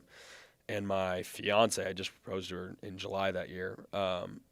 She calls me when I'm in Chattanooga, like August. They're actually in Mobile, Alabama. August. Whew, watch out. Hot. She calls me. She's like, you're going to Phoenix. And I'm like, Phoenix City, Alabama? Like, why would I go there? And she's like, no, you're going to Phoenix, Arizona. And I was like, why? And she's like, they put you on the fall league. And I'm like, no, they didn't. They just told me like last week that I'm not going to the fall league. And she's like, she sends me the link on my phone, and it's sure enough, like rosters announced, Stephen Fife, Dodgers, Salt River Rafters. And I'm like, holy shit. So then after the game, manager calls me. He's like, hey, we actually decided we're going to send you to the fall league. So Portland, Chattanooga. That happens so much more now. Like, guys find out that they're traded via, Twitter. Twitter, yeah. Somebody releases something before you're ready. But so yeah, I go to I'd spent a lot of the last year and a half with my fiance. She lived in Rhode Island, so the Providence area. So I moved to Scottsdale with spring training in Glendale. So it's like, 1st of October till Thanksgiving, basically. Yep. And then 6 weeks off, and you got to be back for early camp with the Dodgers. So basically convinced her that, hey, we should leave Rhode Island. We should go to Arizona. And she jumped on board. So she quit her job. We packed up her stuff and moved here to Phoenix. And that was late 2011, October 2011. So that kicks off my stint with the Dodgers. And then I'm assuming big league invite that year. Mm-hmm. Yes. The year before it wasn't, but. Yes, correct. Yeah. So the Dodgers have this long-standing pedigree of producing pitching, right? Like you go back 100 years, and they're still doing it. Yeah, That's unbelievable. why they're getting all these. Walker Buehler, you name it, right? They can pick them, they can develop them, they can like sustain them in the big leagues. So I come in again, kind of eyes wide open, like, hey, whatever you want me to learn, I'm going to learn it. And Rafi Chavez was their pitching coordinator, and he was really, really hard pressed on kind of the Jonathan Papelbon, Verlander, like leg, arm, straight leg, way out here. And out and around instead of up, down. And and I was kind of more like a Zach Greinke, where my leg never really straightened out. But anyway, he was dead set on getting me to change my pitching mechanics to kind of match up with kind of that philosophy where your heel gets over the backside of the rubber and you're able to kind of straighten out your leg, and that kind of holds you back, and then you're able to create more down the mound. And I just couldn't figure it out. So the fall league was rough. Okay, so you were kind of tinkering with that in the fall league. Yeah, no, I tried full on to like make those changes, and it was disastrous. I mean, I would just absolutely crush Double-A that year, right? 14-3. Yeah, feeling really good about. Feeling great. Pitched well in the playoffs. Pitched well all season. Hey, let's change your mechanics. And oh yeah, by the way, the guys you're playing against have 600 at bats. So these are their 700. And they're knocking on the door just. And as they're much knocking as you are. right. Yeah. So better competition, and dude, I got absolutely shellacked. Like absolutely dominated in the fall league. And I kind of expressed some of my frustration. Aaron Seeley is still a buddy of mine today. He was an advisor for them, and he pulled me aside along with Vance Lovelace and what was the bald guy's name? Anyway, a couple higher ups in the Dodgers, and they pulled me aside in the Scottsdale State Salt River Fields. Like, hey, what's going on? Like, are you tired? Are you hurting? I'm like, no. I mean, you guys asked me to change my mechanics, so I'm trying to change my mechanics. Yeah. And they were like, wait, what? Also, and I'm like, they weren't aware. Yeah. I'm like, well, yeah. I mean, you guys asked me to like start doing the straight leg thing and like separate deep and like get my arm back behind me, and like so I'm told like that's how I should pitch, so that's what I'm giving a shot. And they're like, oh boy, okay, hang on, like go back to what you're doing, like whatever you were doing before this, go back to that. And I'm like, we're like 4 weeks into the fall league. I'm like, can I go home? What was I doing here? Yeah. So that was kind of another instance of some pretty strong adversity, right? Like, hey, welcome to a new organization. We want you to change everything. Oh, we didn't really know you were trying to change everything. Because it's happening down on this level, right? Like, fall leagues, I mean, those guys are literally knocking on the door. Yeah. I think it's 2 out of 3 guys are going to be in the show. Something like that, yeah. But it's like, probably these guys didn't know, but Yeah, I mean, interesting. who knows where the communication Yeah, chain right, broke right, down, but anyway, it was frustrating. But yeah, I went to big league spring training that year. It must have been a kind of an interesting offseason because it's like you just had 2 consecutive really good years. Yeah. But then had a weird month. Yeah. Where you're kind of like, yeah, like well, you're trying not to. You probably had some like I've just been pitching like this for the last 4 weeks, or I'm sure you took some time off, but then it's like, okay, getting back and feeling confident again. Right. After getting kind of your teeth kicked in for a month. Yeah, and that was kind of the first time that I can recall where I was able to kind of articulate a counterpoint very professionally, if you will, and that essentially happened with Rafi Chavez. He's like, hey, why aren't we doing this? And I was like, well, I talked to Vance and and they're like, they told me I should just go back to what I was doing, and like what you're talking about, like I can do it this way, right? Like I can set my hips and do it this way, and like you have the video of Greinke, and we talked about it in the pitching, meeting or whatever. Like I'm a lot more like him than I am like Papelbon. Like this leg straight, arm deep is just not what I do. Yeah. It's not in here. But like you put me in Greinke's position, and like that guy generates 96, 98, no problem. Yeah. Like I'm a lot more like that guy than anything else. So, and he was just like, great. I mean, fine, let's do that. So I went to early camp, had a good time. Excuse me. And then, went to big league camp, pitched really well, stayed in camp a pretty good amount, probably 3 or 4 outings, right? A couple weeks left in spring. And did you have did you feel like you had a legitimate shot to compete for a job there out of spring, or that was like no, that was like, that's going to be a stretch? Right, yeah, with the freaking Dodgers, right? No doubt. I mean, that Ted Lilly, Chad Billingsley, Chris Capuano, like, it was the year that the Dodgers did sell. McCourt sold the team, so it was a little bit lesser on the payroll side. But I mean, I didn't expect to make the team, right? Like, I mean, I thought I had myself, between 8 and 11 on the depth chart, like on the 40-man roster. Right? Yeah. They put me on the 40-man roster after the fall league, so got cut. Went to AAA. Pitched okay for the first outing in AAA. And then kind of the wheels came off the bus a little bit. Pitching at altitude again for the first time since college. Trying to throw a sinker. Because you're in Albuquerque? Albuquerque, right? Yeah. 4,300 feet elevation. Tough place to pitch, really. Yeah, it really is. Yeah, it makes a huge deal, especially for a breaking ball guy like yourself. Yeah. Arizona's tough to pitch in because you got dry air versus when you go to spring training. Well, and we're at like 2,200 feet elevation, right? So 100%. It's just very different. So I went back to Albuquerque. I had plenty of confidence. I pitched at Utah, 4,100 feet elevation. True. My whole career. Like, I'm good. Like, I know how to sink it here. I know how to spin it. We're good. My first 4 games, I think I walked like 40 guys in 4 games. Wow. It was bad. It was really bad. I was How many never innings, made it out of the 4th inning. Like, you think to 20 innings? Yeah, no, I mean, 5 innings I was apiece, 4 or roughly? 4 or 5 outings in, and I never made it out of the 4th inning. Wow. Yeah, so we're talking like 16 innings, 40. Yeah, it was bad. And I mean, I'm trying to sink it, and the ball's You're trying to guide the ball? Well, I couldn't. I had a couple shoulder deals, right? Yeah. Impingements, tired, like a little bit of mechanics change. I just wasn't able to turn it over like I had before. So I was staying behind a 2-seam, and it would snake, literally. I mean, I'm throwing 92 miles an hour, and the ball's, instead of consistently boring, here or there, yeah. It was just, I mean, and catchers are clanking stuff, and they're like, dude, this is brutal. So lucky for me, Josh Bard was a catcher on that team. Josh had 8 years in the big leagues. First year, he wasn't in the big leagues. And I'll never forget, like, I'm kind of not in a good mental space, right? Like, I'm struggling. I'm thinking a lot about what I'm doing. I'm trying to figure out how I'm going to, right the ship, and really not coming up with a whole lot of good ideas, right? And we fly into New Orleans, and I have to throw a side. And Josh comes out to catch my side, and I go out early, get loose, do my thing to get ready for the pen. And he comes out early too. And he just shreds me. It's up one side, down the other. You're the 40th on the 40-man. What you're doing isn't good enough. You can't hit the glove. You can't do nothing. Like, this is bad. That's bad. This isn't good enough. Short here, wrong here, blah blah. And like, I was literally like, tears like coming out of my eyes. 20. Like a sad tear or anger tear or just like really frustrated? Kind of devastated Yeah, tear. Like yeah. I don't disagree with you, right? Like I'm I know. not doing well, right? Yeah, like, I know. Don't need to remind me. Yeah, this is really bad. But it really kind of was like a moment where I was like, all right, I'm either going to go one way or the other. Like I'm either going to listen to somebody who's done it before and caught thousands of innings in the big leagues, or I'm going to keep doing my thing and cross my fingers that it works out.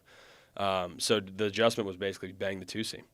Go straight four-seam fastball. That whole bullpen, I'll never forget, Josh set up right behind home plate. Cup right on the point of the plate. Glove at the very bottom of the zone, and every pitch was to be on his glove. And if it wasn't, he'd just throw it back and be like, not good enough. So we did that whole deal, and it turns out that I'm kind of a knucklehead. So I hold my four-seam horseshoe in instead of horseshoe out, which is actually kind of a natural cutter grip. Yeah. But I never knew to throw it a different way. So the ball kind of tilts. I brought one. So. Oh, look at this. Yeah, we're doing it. So, so you're taught, right, the high seam of the ball, if you're a righty, right, the higher side is where your middle finger goes. So horseshoe out's technically the correct way to hold a four-seam fastball because it matches up on your pads and you can pull them equally.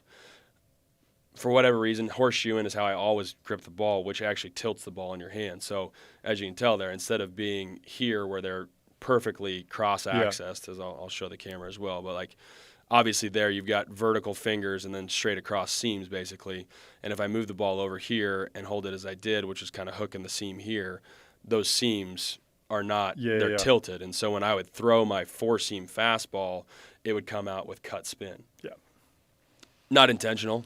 Didn't really know, right? Again, this goes back to a little bit of the unknowing of baseball in that time. Like there wasn't the spin and the axis and all that stuff. Yeah, and so get the feedback. I'm just ripping four-seamers and they're cutting.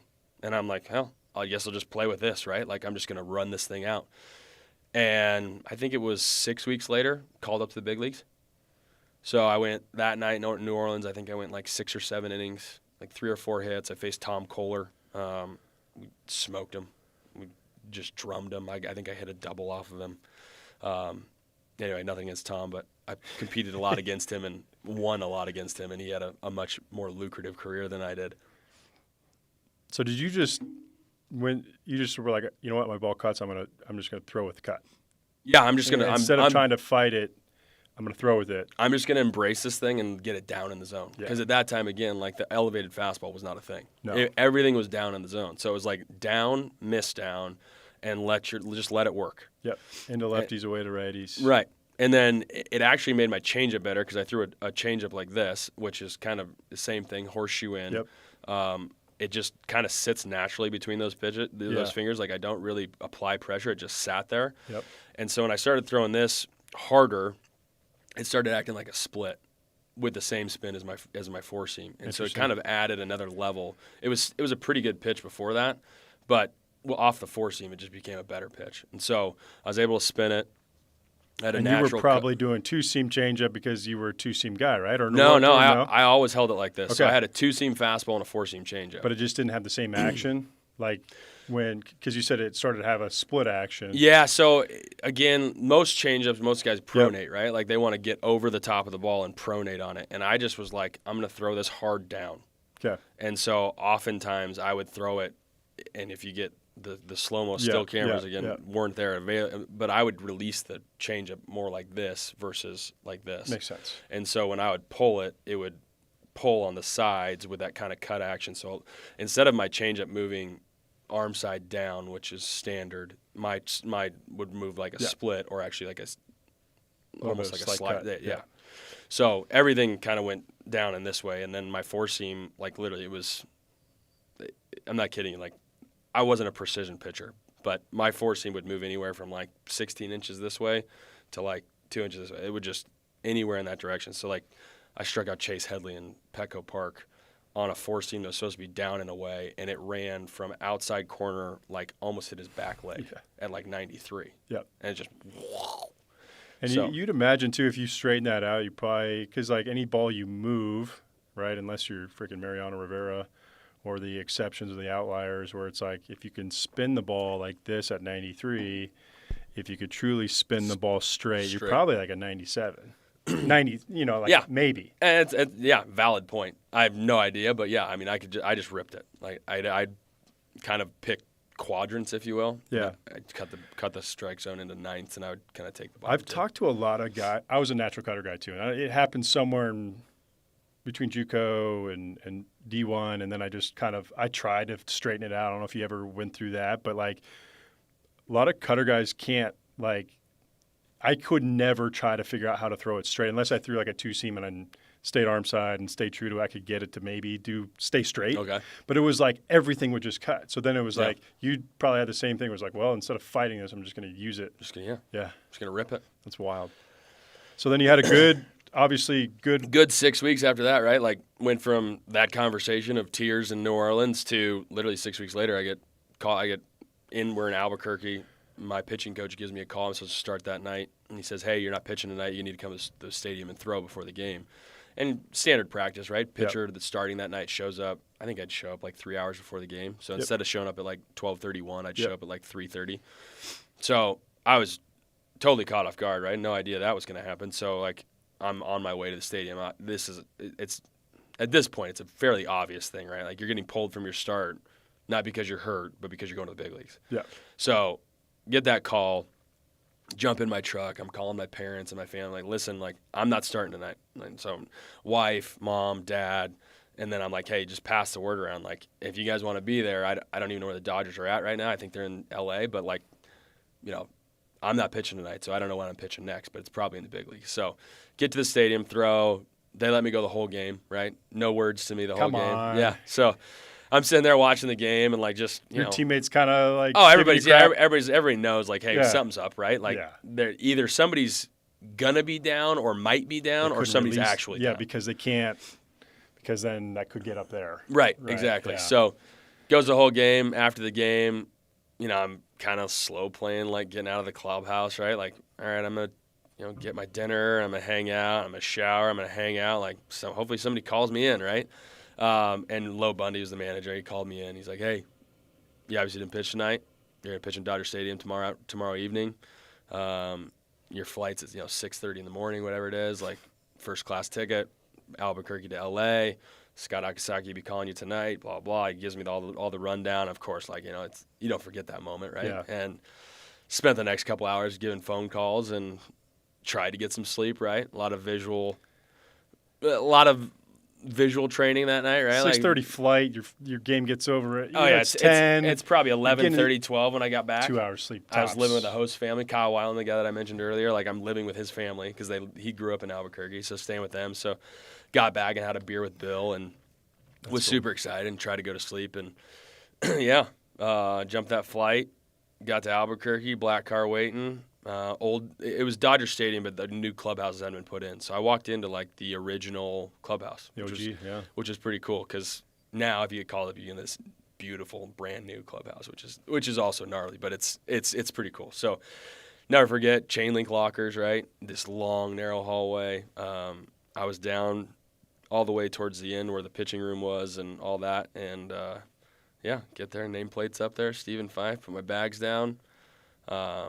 Lineups on my chair. I'm supposed to be facing Cliff Lee, the World Series champion Philadelphia Phillies. Right? Yep. They won it, I think, in 2010 Yep. or 2011. I'm sorry.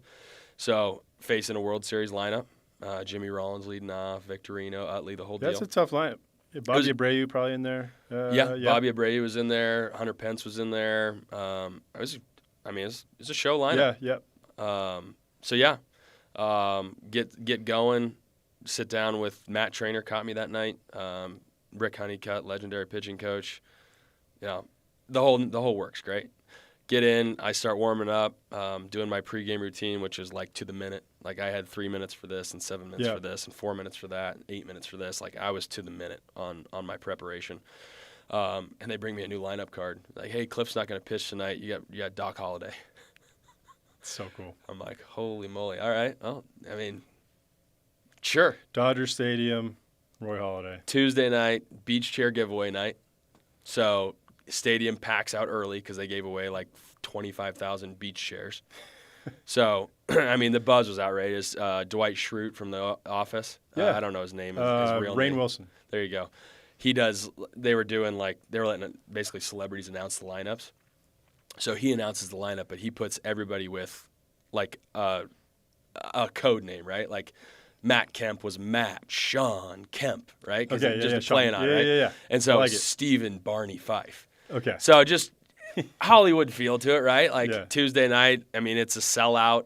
I mean, I'll never forget. Warmed up, did the whole deal in the dugout, getting ready to go out, and Matt Kemp was standing on the top step, and I just hit him on the ass, said, "Let's go," and he ran out and went out there. And Kyle Weiland again, he told me, I talked to him briefly before he called me probably when I was in Albuquerque. He was like, "Hey, dude, congrats, you're going to the show." He's like, "Just do me one favor, like before you throw your first pitch, at least give yourself 5 seconds to like take in the scene, right? Like look around at what's going on, because like it only happens once."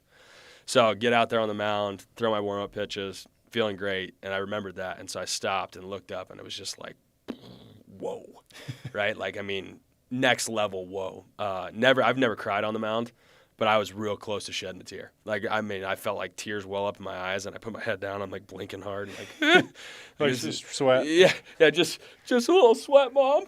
But yeah, anyway, rough first inning, gave up a run. It just was what it was. I mean, they kind of have to get settled in, right? Yeah, I mean, it was just get it out of the way. I was trying to throw curveballs, trying to be fine, and I think was it Josh Beckett or Donnie? I think Beckett wasn't there yet, but so I think Don Mattingly came in as I'm coming in off the first. I gave up, I think, 2 hits and a walk, gave up a run, and Donnie said something along the lines of "trust your fastball." Yeah, and they. Trust your fastball, they don't get any more. Something like that. And I remember those words perfectly. I remember Josh Beckett in another instance. I'm walking off the mound and him top stepping me and saying, "Trust your fastball." So it was Donnie that game, because he's like, "No, they're not going to get any more. You're not going to give them any more," or whatever. Yeah. Sure enough, I go out there, threw another 5 or 6 innings. I don't remember if it was 5 2/3 or 6 2/3, but I threw well. I left the game. We were up 2-1. Ronald Belisario blows the lead. We ended up winning, I think, in overtime, 4-3 or 3-2. But yeah, that was the first outing. Very cool. That's awesome. I mean, Doc Holliday, freaking legend, man. Yeah. And then probably going out there and seeing his marks to yours, like. Oh, yeah. It's just Dodger Stadium. Well, the cool part, I just went to Dodger Stadium for the first time like 2 months ago. I was at Game 6. It was, but it's like nostalgic, right? Mm-hmm. It's the whole thing. But I'd always heard about the speakers, but like you have to experience it to understand it. Because like these speakers are just like blaringly loud, and it's like a real thing. And like the stadium is, like very, like whoever designed it, to my understanding, it was like he wanted everybody to have a view. So it's like very much more gradual. So it's not like most of these stadiums now that are like they're on top. They're on top of you. Yeah. But it's a really cool stadium and a wild place, especially when it's packed. I mean, I can't imagine what that experience was like. It's pretty cool when it's empty as well, because the seat color is designed to be like white sand, wet sand, start of the ocean, deeper the ocean, the deepest ocean. I didn't understand that. Yeah, that's why they're all different colors. That's why the seats behind the home plate are like a yellow, and then they turn to like a darker yellow or a darker sand, right? Yeah. And then they go to like light blue, and then a darker blue, and then the darkest blue. Very cool. So like when you're in Dodger Stadium shagging balls in BP, like you look back and it's like this ascension. That's pretty cool. I had no idea about that. Now what's pretty cool about your major league debut is you got freaking the legend calling it too, right? Yeah, Vin Scully. Yeah. Like, for those that understand, like he's like the last of like the classical, like maybe not the last, but close, but right? Like that old school voice. Like it's hard to explain, but I feel like a lot of those voices in the 50s and 60s were, and it's probably going to be said about today's play-by-play guys, but just like an all-time, all-timer, all time. I mean, well, he's one of the only guys to ever do it by himself the whole time, right? Yeah. Like, because nowadays it's like you might have that iconic voice in the booth with an ex-player, right, or an analyst or whatever it is, and they're conversing. Like Vin Scully could eat up 4 hours, and there's obviously no pitch clock then, right? So you're legitimately 3.5, 4.5 hours. One guy with his list of stories and his memory. Unbelievable. And dude, just incredible. Yeah, I mean, my second start was in San Francisco. I got called into that one late as well, so I landed that afternoon, night game. Get to the Hotel Nico in downtown San Francisco, put my stuff up. I got like 30 minutes to get on the bus. I get on the bus, and it's me and Vin Scully only. So I walk up the bus steps, Vin sitting front seat, right? Like, apparently it's where he always sat. And I just kind of deer in the headlights. Like, hello, Mr. Scully. And he's like, Stephen Fife from Boise, Idaho. And I was like, oh, that's freaking cool. So I got to talk to him one-on-one for that bus ride for, I don't know, 5 or 10 minutes. Really, really cool. Like, just that presidential, makes you feel like you're the only, like, you're in this huge bus, right? But it was a special moment. And then he was like, hey, you need to go focus on tonight's game, son. Like, you just go ahead and go on back. So he, like, literally, like, made me get up and, like, walk and sit down, 5 or 6 rows back. But, yeah, wish I would have gotten time to, like, go up and, like, take a picture with him in the booth. That would have been cool. Yeah. But it's certainly special. It's kind of funny to hear, like, a big league baseball player being starstruck of a play-by-play guy, but that's just kind of he had an aura. Yeah. And everybody knew him, right? Like, I grew up with people whose dads were Dodger fans, and, like, I mean, to this day, like, I bet you 50% of the population in the country that are sports fans, right? Let's put sports fans in that let's put some loose parameters on it. But, like, you play Vin Scully's voice, and 50% of sports fans can name that voice right away. Pretty special. Yeah, it's very cool.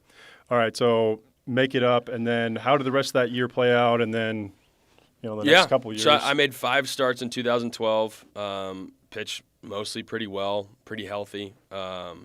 2013, big league camp, feel like I'm in a really good spot. One of the last guys to get cut, sent down. Took a couple months for me to get called up. I made 10 starts in 2013. That went pretty well. What was it? I got called up in April. So, yeah, that was it. So, interesting, right? This is kind of a little bit of politics. But so I leave spring training, get to Albuquerque, and my shoulder starts to hurt a little bit, starts to bark. We got to Des Moines and Omaha, and I'm like, I don't want to throw. Like, shoulder hurts. I just want to do treatment and take the time off. Especially if it's April in Iowa. Exactly. It's cold as brutal weather. And so we ended up getting snowed out like 5 of 6 games. And my trainer, Possum, who we talked about before the interview, he was like, all right, just hang with me. Like, you're going to be fine. Like, let's just get you where you got to throw a pen today, right? Like, I just need you to throw a pen today. Check the box. Like, you just got to go out there, and it's in the indoor facility. There was like 3 feet, like legitimately 3 feet of snow on the ground. So I go in this non-conditioned barn, right, to throw a bullpen, and my arm hurts. Like, you mean like it wasn't heated? Wasn't heated. And it's 15 degrees outside, 18 degrees outside. So it's probably like 30 in there. Maybe. Yeah. So I do all the pre-stuff, right? Ultrasound, heat, bands, doing the whole thing. Like, just get it warmed up, do your best. So I like play catch in the indoor facility, which is probably 80 feet long, so can't really actually stretch it out at all. Throw a bullpen, which I threw at probably 50%, and I'm sure the pitching coach knew it, but I didn't know. But like a couple of days later, they call me up. So I go and pitch in Baltimore, and I threw okay. I think I went 4 or 5 innings, 6 innings, I don't know, somewhere in there. But the next day I couldn't lift my arm. And so should I have probably gone down in the minor leagues? Probably. But, like, did I go down? Did I know I was getting called up? No. And did I, I wasn't going to say anything. So I go on the DL, which ends up not working in my favor later. But, yeah, I ended up making a start on the DL, and they had a bunch of, like, 3 or 4 injuries to starting pitchers in the big leagues. And I probably wasn't quite ready to come back, but came back anyway and actually ended up pitching really well. And so I had probably the best stint of my career was June through August of 2013. I made 7 or 8 starts. I was statistically the best pitcher on the staff for that period of time. And then they traded for Joe Blanton after the trade deadline. They picked him up on waivers. Picked him up. He took my spot. They sent me down. That's really frustrating. Yeah, kind of one of those deals. And then went to spring training in 2014. That was the year that we were supposed to go to Australia to play the Diamondbacks to open the year. It was the first year they did that international opening. Thought for sure I'd be pitching one of those games because I think there was like 28 guys for those opening games. Expanded roster. And there was also only one game counted towards the season. So like the first 2 games you played there were like kind of open rosters. So I kind of went into spring that year going, all right, I had a great year last year. 10 starts for a period of time. I was the best pitcher on the staff. For sure, I'm going to get through spring training. I got a chance to make the club. And I had a friend of mine from high school was Australian. She moved back to Australia, and so I was actually making plans to like meet up with her in Sydney. I was the first guy cut in spring training in 2014. Wow. That'd probably be a bit of a surprise, yeah? Yeah, like devastating. Like I don't know if I've ever been that angry for that long a time. My dad was in town for spring training, and I was just like I need some time. Yeah. I just did, like started walking around the complex and was just furious because I was supposed to throw a pen that day, and I was literally out doing my warm-ups on the mound before stretch to get ready for my pen. And Fife, hey, we need to see you. And Donnie was just like, he didn't have like any explanation, like borderline apologized. Yeah. So whatever, some politics played in there, I'm guessing, right? They took a couple guys that I pitched with in AAA that year to Australia. So it was a burner for sure. I ended up going to the minor leagues, okay start, going back to the big leagues, pitched in Miami. No fastball command that day for whatever reason, so I threw a ton of curveballs and strained my UCL in Miami. Came in after the game. I think I went 6 innings. I had a decent showing. They had played doubleheader the day before because they got snowed out in Minnesota. So I gave him some length in Miami, pitched against Jose Fernandez. Cool memory. My brother came down. He was in Pensacola. He drove down for the start. So that was really cool. But went in after and asked for some massage and ice on my elbow. They immediately sent me down. I was supposed to go to Washington with them. They had no plans for me, but they were like, we're sending you down, and just left me in Miami. So it was me, my brother, my sister-in-law, my wife, and we're like hanging out in Miami, like at the stadium for like 4 or 5 hours, like trying to get a cab, trying to go back to the airport. Like it was pretty sloppy. I ended up getting skipped. They skipped me a spot in the rotation, and then I tried to throw in El Paso and hurt my elbow again in that start. They DL'd me for a while, and then I made a couple more starts. Felt like we were getting back somewhere, and then I blew my elbow in Albuquerque a little bit later. So essentially, you probably should have been on the DL up there, like without a doubt. Yeah, because But in like if you were Clayton Kershaw, and that happens, right? Probably a bit different. Oh, you're definitely making the trip to Washington, and they're definitely trying to help you make the next start for sure. Yeah, or they're like going to say, hey, this has been a recurring thing in your career, so let's just by cautionary get you an MRI. Yeah, and I don't think I would set off any alarms, right? I just think the location of where they were massaging and where I felt it, they were like, this ain't good, right? It's right where the UCL and the forearm strain, those two things meet up. So anyway, frustrating there. That's why I said earlier, I went down in 13, first start, and so in 14, first sign. Yeah. They're like, we're not going to pay you a big league minimum to sit on the DL. Yeah. So kind of a wild deal. Yeah, you got to actually pop it sounds like, to get that, like, golly. Yeah. You got to, Yeah, so 14 goes by. I blow my elbow in August of 14. Done, right? Surgery's coming. Yep. Have surgery into August. 15, basically I'm out, right? So I had burned my 3 options. So in 15, I would have had to make the club with the Dodgers. So 12 option, 13 option, 14 option. Now I'm out of options. Now they can basically release me, right? So rosters, 40-man rosters come in November just after the World Series. So they take me off the 40-man. I'm a free agent, so I have no income in 15 at all. Yep. So I'm rehabbing. I'm getting so 15, I'm bartending at the Melting Pot here in North Phoenix. Let's go. Because I have to get a job in order to get workers' comp, which was like $2,200 a month. Wow. So I was with a couple other guys in the same spot, and they just kind of faked it, right? Filled out the application and essentially lied on their workers' comp application to get Arizona workers' comp.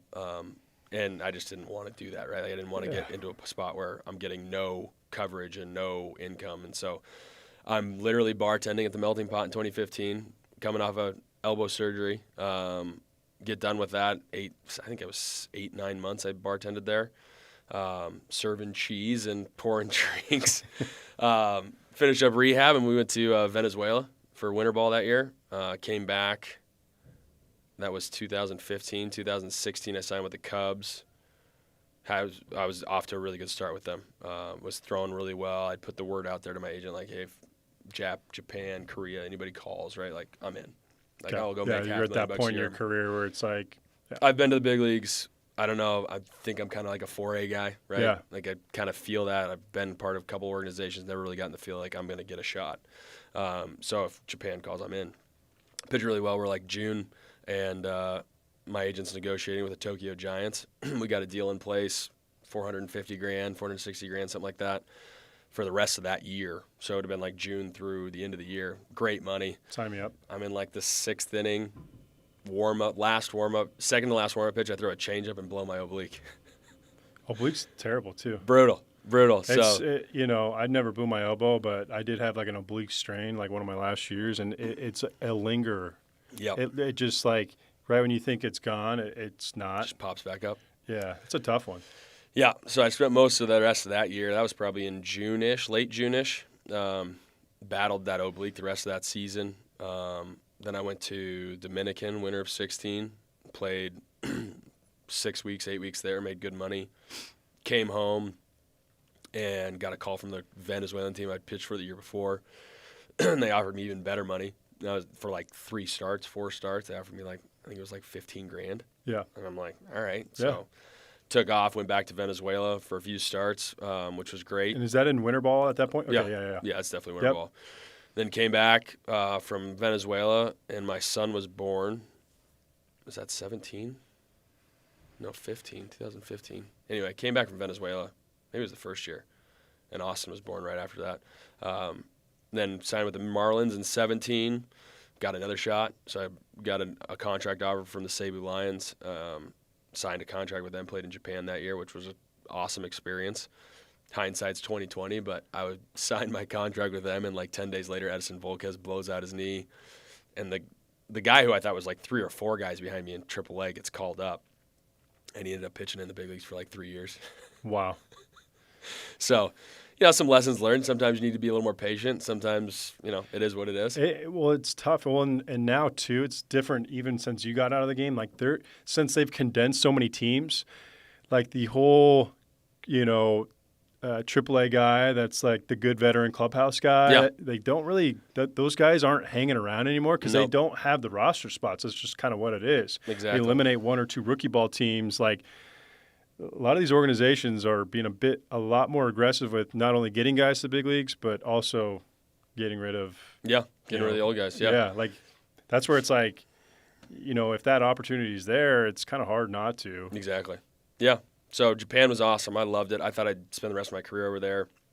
It didn't go great. I pitched exceptionally well in their minor league system, and then there was a lot of politicking. I've heard, through the grapevine, some of the stuff that a couple of my buddies. It's one of the guys I know got sent down to the minor league side because he wasn't a 1-2 to home plate. That was. He's like, yeah, that's literally what they told me. Like, I needed to be faster to home plate is why he got sent down. But kind of some wild stuff going on over there. Yeah, no, mine a little different. They had signed a Venezuelan guy. He did like 440 home runs a year before. They gave him a max contract, or the biggest contract in the league, like 3 years, $15 million or something like that. $5 million a year over there was like that was the top level. And he showed up, hadn't hit a ball all off season, hadn't worked out. So he's fairly typical, right? Get a big paycheck and then don't do anything. Shows up, he hit like 200 that year with like 20 home runs. And the manager was really bitter with the GM about making that deal for Ernesto Mejia, and kind of took it out on me. So they changed my scouting report. So I was a 4-seam curveball guy with a changeup. And when I went to the big leagues in Japan, in Sapporo, I played against Otani, was actually on the Nippon Ham Fighters. So I pitched against Otani. He didn't pitch, but I threw it. He was a hitter. And they had me as a sinker, slider, changeup, curveball guy in that order. And I was a 4-seam curveball changeup guy. And why was that? Don't really have an explanation for it. I mean, other than they changed it, didn't understand it, whatever. But, like, I know the scout who brought me over there, and he was like, no, dude, I know your scouting report is this. And I was like, this one? And I showed it to him, and he's like, that's wrong. And it was my scouting report for the team, for our big league team. So really kind of battled when I went up there, and then Yeah. they put me. I think I rolled 13 ground balls, 11 for hits, something like that in Sapporo, which was like the fastest infield in the league. So I debuted at the fastest infield in the league. They had me throw all sinkers instead of four seamers, all sliders and changeups instead of curveballs. Anyway, I've actually pitched pretty well. I mean, just a really fast infield, and I think one ball got hit. It matters. One of my favorite pitching coaches is high A, J.R. Purdue, and he would be all over the grounds crew in a professional way. But Sure. he's like, you're killing us, man. Like, Yeah. like I know you're keeping it at 1.5, and we need that thing to be. And I was like, what is he talking about? And then he pulled me aside. He's like, think about it. If you get a ground ball, like that slows the ball down, and Yeah. it plays a huge, especially for a sinker guy. Yeah, right? absolutely. Like, yeah, it's and even when you're not yeah. supposed to be a sinker guy, but you're throwing at sea level, Yeah. it's helpful. So Was Ohtani as good as he was back then? Like, were you like, this is incredible. So he was just as good back then as he is now. And Brandon Laird was on the Nippon Ham Fighters in Sapporo. I played against him. He was a Yankee guy when I was drafted by the Red Sox. Same year draft. Played against him a bunch. So when I got over there, we weren't old buddies by any stretch, but we knew each other. Americans. Yeah, and just so happened, like the day that we went up there, Ohtani decided to hit on the field, which he rarely does. Rarely hits BP live. He almost does all his work in the cages. Yeah, and Laird was like, "Fife, you got to check this out." Yeah, He's like, check it. And I spent time. I've seen Puig hit. I mean, lasers. Hanley Ramirez, lasers. Like Adrian Gonzalez, moonshots. Like I'd seen some cool stuff. And Ohtani, so their stadium, there's kind of a Boston green monster all the way around, symmetrical stadium. Yep. 20, 30-foot wall, pretty tall wall. And Laird's like, dude, you got to see this guy hit BP. And Laird, he was the home run king. So he had 2 or 3 years led the league in home runs at that stadium. And he was hitting the ball 3 to maybe 5 rows deep at best, right? Over the wall, just kind of fence scrapers, to be honest. Like, everybody was. Like, nobody was really blasting it. And Ohtani gets up there, and he's hitting him on the concourse, like 30 rows up.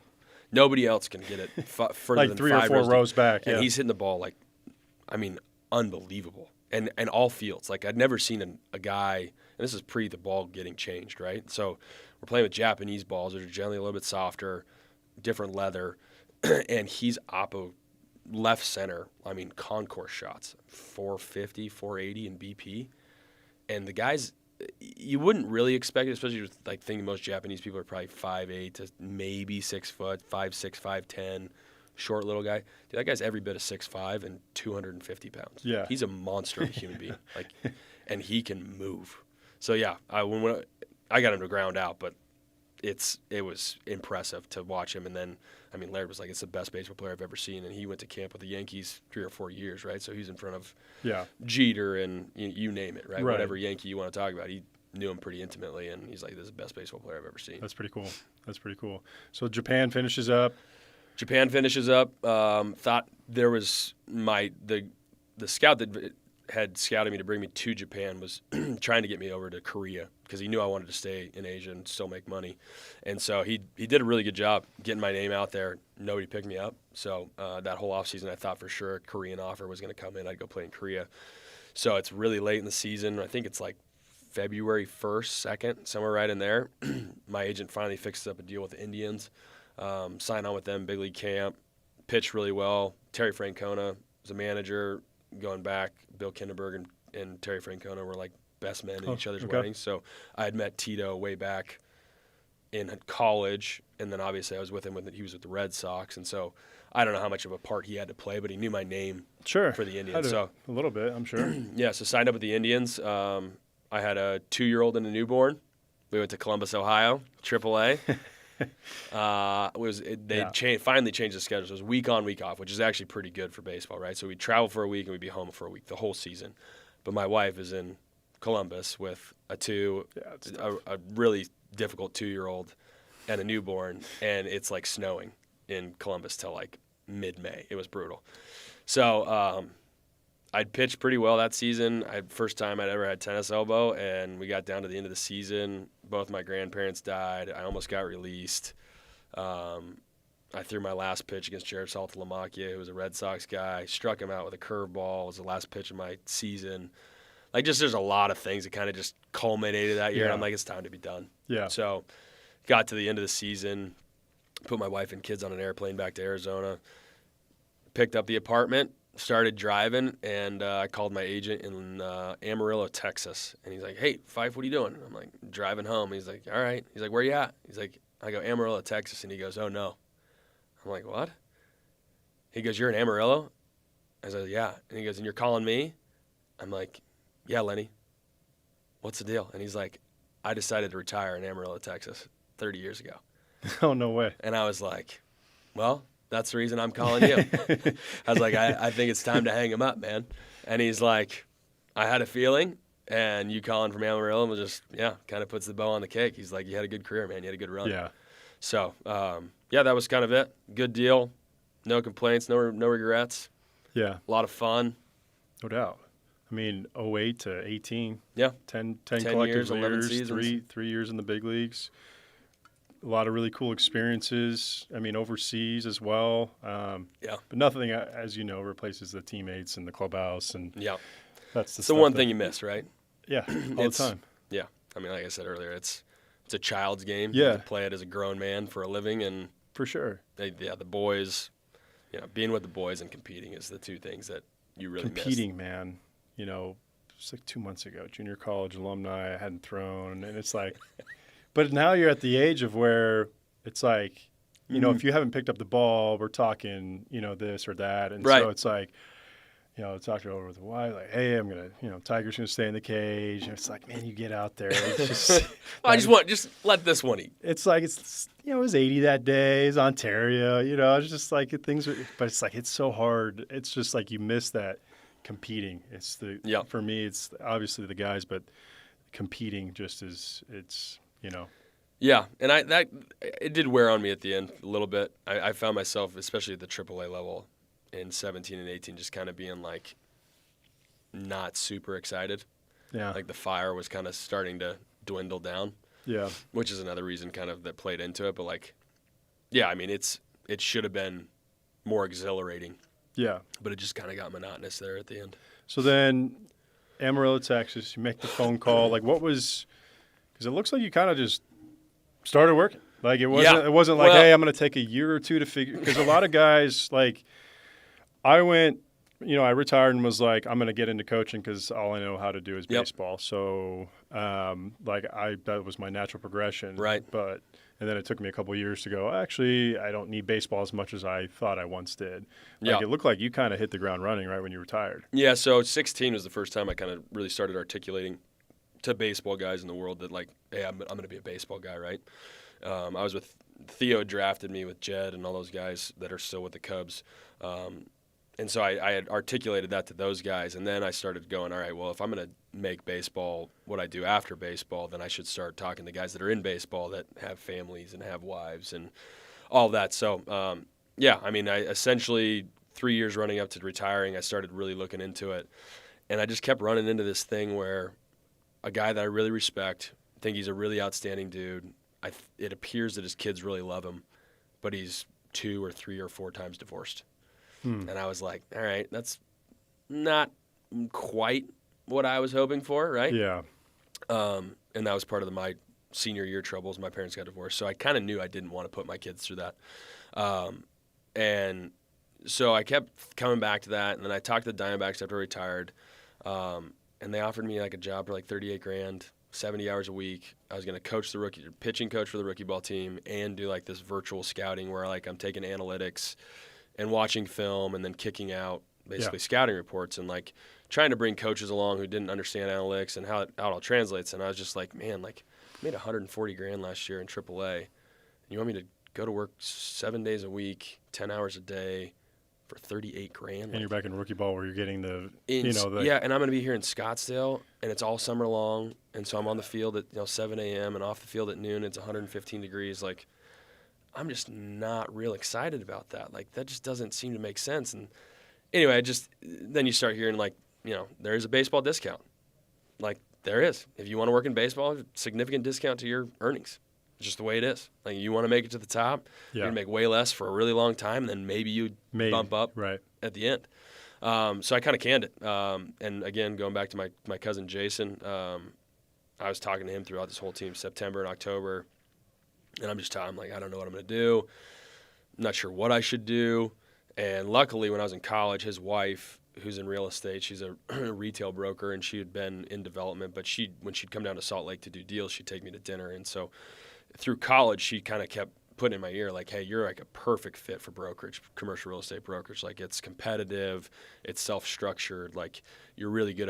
You'd be well to think about this. And when I was a sports management major and changed to a business major, they were a part of that decision as well. So I leaned on them. And then when I came to retirement, my cousin was like, listen, don't do what I do.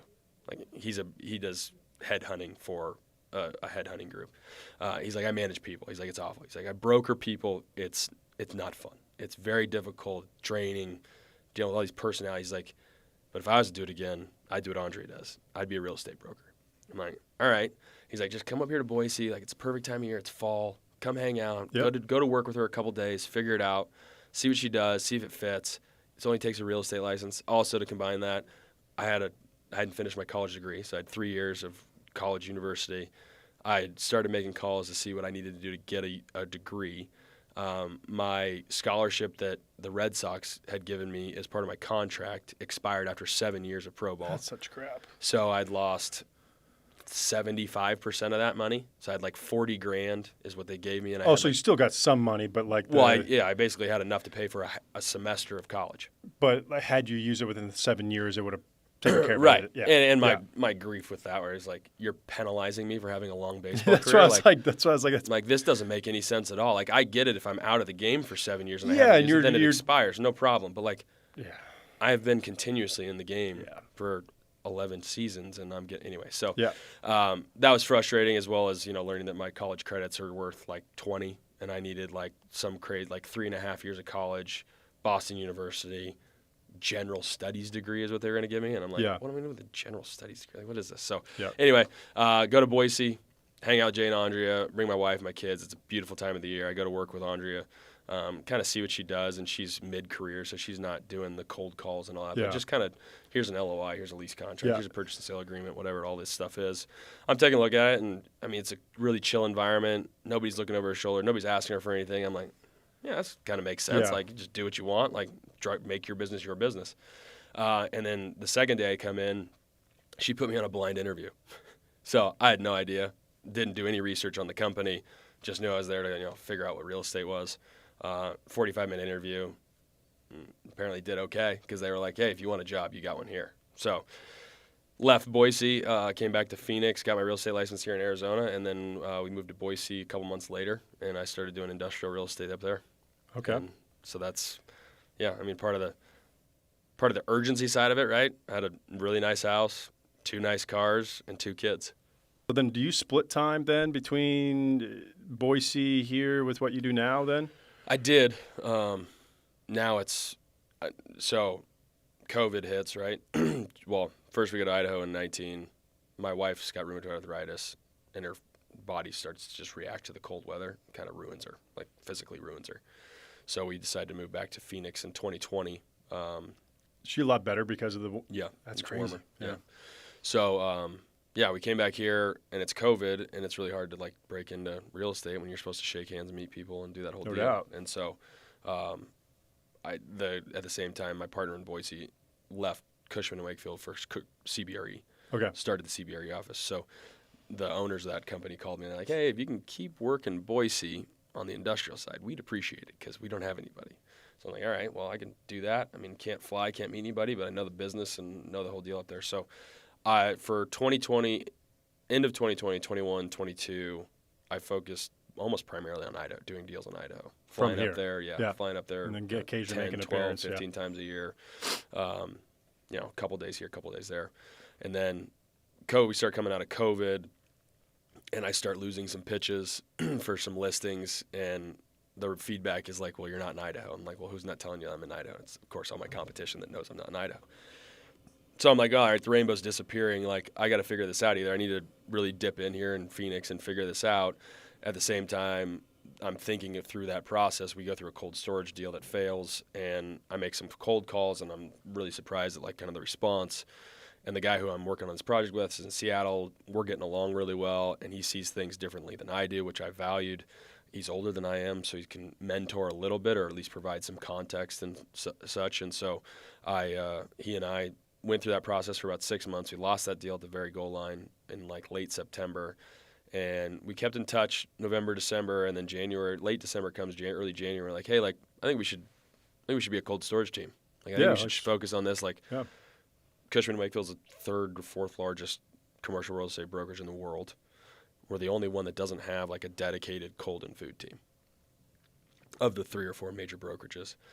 So I started looking at that. I'm like, all right, our competition is CB's got 6 or 7 brokers, and JLL's got 6 or 7 brokers, and there's this group out of Atlanta, On Pace. And outside of that, there's really not anybody chasing this. Yeah. And Cushman's huge. So like if we fill this void and make a name for ourselves, like we should be getting people calling us in time to help them with this niche part of industrial real estate where it's just different. It's kind of in layman's terms, I don't know. If we're using baseball analogies, it's kind of like teaching a 4th grader how to throw a fastball and teaching a 20-year-old how to throw a sinker. Like, there's a lot of nuance to trying to teach a guy who's never thrown a sinker how to throw a sinker. There's a lot of technicalities to it. So cold storage is kind of similar. Like dry box industrials, 4 walls and some office and dark dock doors and grade level doors, and it's pretty straightforward. Cold storage is very technical. There's vapor barriers, and there's glycol floors, and there's different refrigerant systems and things that you've got to know. And so Greg and I decided to chase it down, and I'm like, I think this is going to be my path going forward. I'm going to be focused on food as the overall kind of umbrella, and then it's either food processing, manufacturing, cold storage, logistics, that type of stuff, and how real estate can impact those things. Awesome. As we start to kind of wrap up here, do you feel like, obviously your transition out of the game is a bit different because you were ready, right? You had soaked everything out of probably your playing abilities and the amount of time that you were be able to be given injuries, so on and so forth.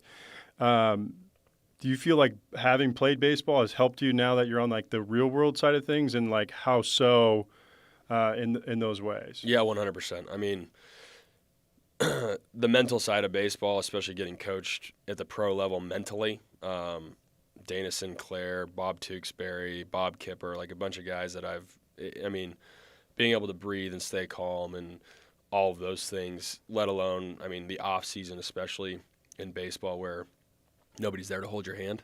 Every bit of it is just personal accountability, personal structure, personal everything. That is translated incredibly well. I am still to this day super processed, probably to a point that some people are annoyed with it. Self-disciplined, obviously, but it's those things. Grit and perseverance, and you've been through a professional baseball season. Like not getting a day off or getting 4 days off in 190 days it's a real grind. Like if you want to define what grind is, like do the same thing 186 of 190 days. You get into the professional world and it's like, this job's a grinder. You got to work 5 days a week.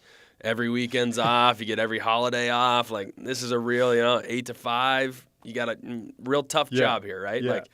So I think that was a big part of for me, all right, this isn't really a grind. I get to make my own structure. I do what I want when I want to do it, and I'm going to eat what I kill. Yeah.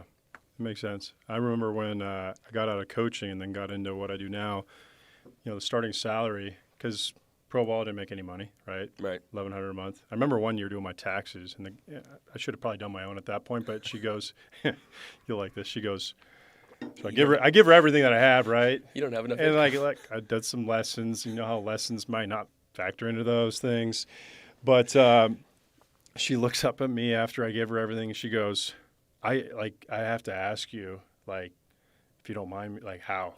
That's what she said. She said, how? I think I made $8,000 that year or something like that, But it's I remember after going from that to coaching, and at the time I was getting paid good money in coaching, and they gave me my starting salary at the firm where I started, and I was like, I didn't negotiate at all. I was like, sounds great.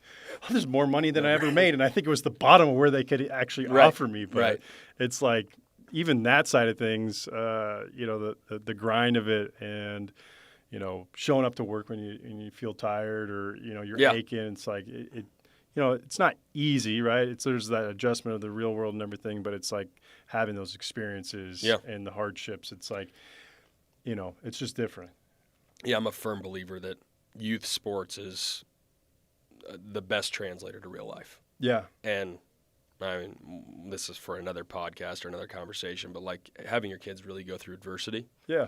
And not being on the club team that wins all the time, like that's real life. No question. And baseball is a failure game, so that's where they make sense. You can still win and be on a winning team and lose a lot in baseball, but it's that the whole purpose of youth sports is to let your kid get his butt kicked and let him figure out how he doesn't get his butt kicked next time. Yeah, well, that's where I selfishly think baseball is the best sport, just from the standpoint of like you can do everything right and still lose, right? You can you can execute the perfect pitch, right?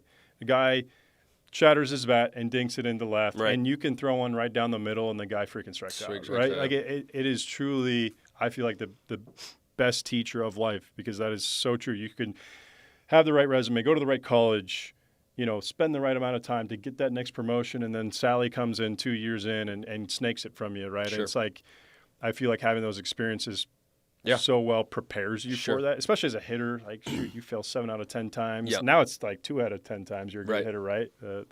If you can hit bombs. Yeah, the what do they call it? Not the equator. The Mendoza line? There you go. Mendoza. Yeah. The Mendoza line is no longer 7 out of 10 times. So, as we wrap up here, because I am a finance guy, what would you say is the best investment one can make? It doesn't need to be monetarily, but like, what would you say is the best investment, somebody can make? I would say specialize. Number one thing, be special at something, right? Whether it's a certain niche part of an industry, for me, cold storage, food processing, like that's a niche part of, or if you're in a large market like Phoenix, you're really good at industrial in some sub-market or in that part of that half, whatever it is. I mean, the finance world, I'm sure there's different mechanisms or different ways you can specialize, but truly mastering something and being able to call that, I think that's probably the most important. And then I think what's come to light for me the last couple of years is get a coach, have a mentor. Yeah. Whatever that Somebody is. that holds you accountable. Or not accountable. Yeah, I think accountability is part of it. It's a huge part of it. But I think literally like leaning on somebody and going to somebody and saying like, listen, I think I'm good at this, but you have a proven track record of being better at this than I am. So teach me where I'm not doing well or where I could do better, and then actually going and doing that. I mean, you can make $1 million a year, but what is $1 million if you could make 10?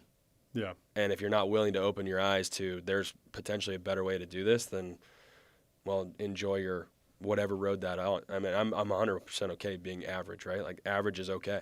There's nothing wrong with it. But, like, if you don't allow yourself to see somebody who's better and try to make it a little bit better, then, I mean, you're just going to be on the same road. So I think those two things are probably, from the non-monetary side, make the most sense to me. Yep. And that's probably a little bit it comes from baseball. I've always said it, and I've said it previously in a podcast, but like my best coaches were the ones that told me the things that I didn't necessarily want to hear, but that I needed to hear. Yep. And I think a good mentor is that way too, right? Yeah. Number one, do you have the credibility? Have you done it? You know, right. You walk the walk, talk the talk. And number two, like, those people don't really have the time to tell you any other way than, than what it is. Yeah. And that's probably where you appreciate, and I appreciate too, is like, hey, you come from a world in which pack your bags tomorrow, right? Or we're sending you down. Right.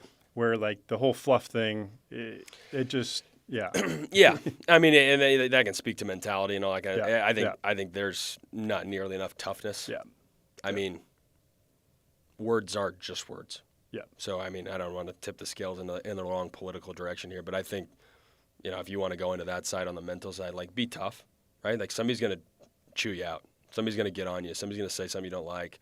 Somebody's going to terminate a deal or something that isn't good. Like, having the ability and the confidence or resilience to stand back up and do it again, like, it's something I pray about a lot. That's what I pray with my kids a lot about. Like, you got to have a backbone. You got to be able to get knocked down, stand back up, and do it again. and maybe somebody else, the next guy, mistreats you too. Who cares? Yeah. Like, obviously there's some lines to draw there, right, around like physical abuse and such, but I'm talking more so in like the words and the professional settings, right? Like, you should be able to persevere through some tough times and have some resilience and some grit. And if you don't have that, then you can expect to work for the man for the rest of your life and see yourself in that subservient lower level role for a really long time to come, because you don't have the mental capacity to take harsh criticism or defeat or deflation or whatever you want to call it and get back up and do it again. It's really good. Steven, I really appreciate the time. Thanks for coming in and sharing your story. I really appreciate it. Awesome. Thanks for having me, man. Been great.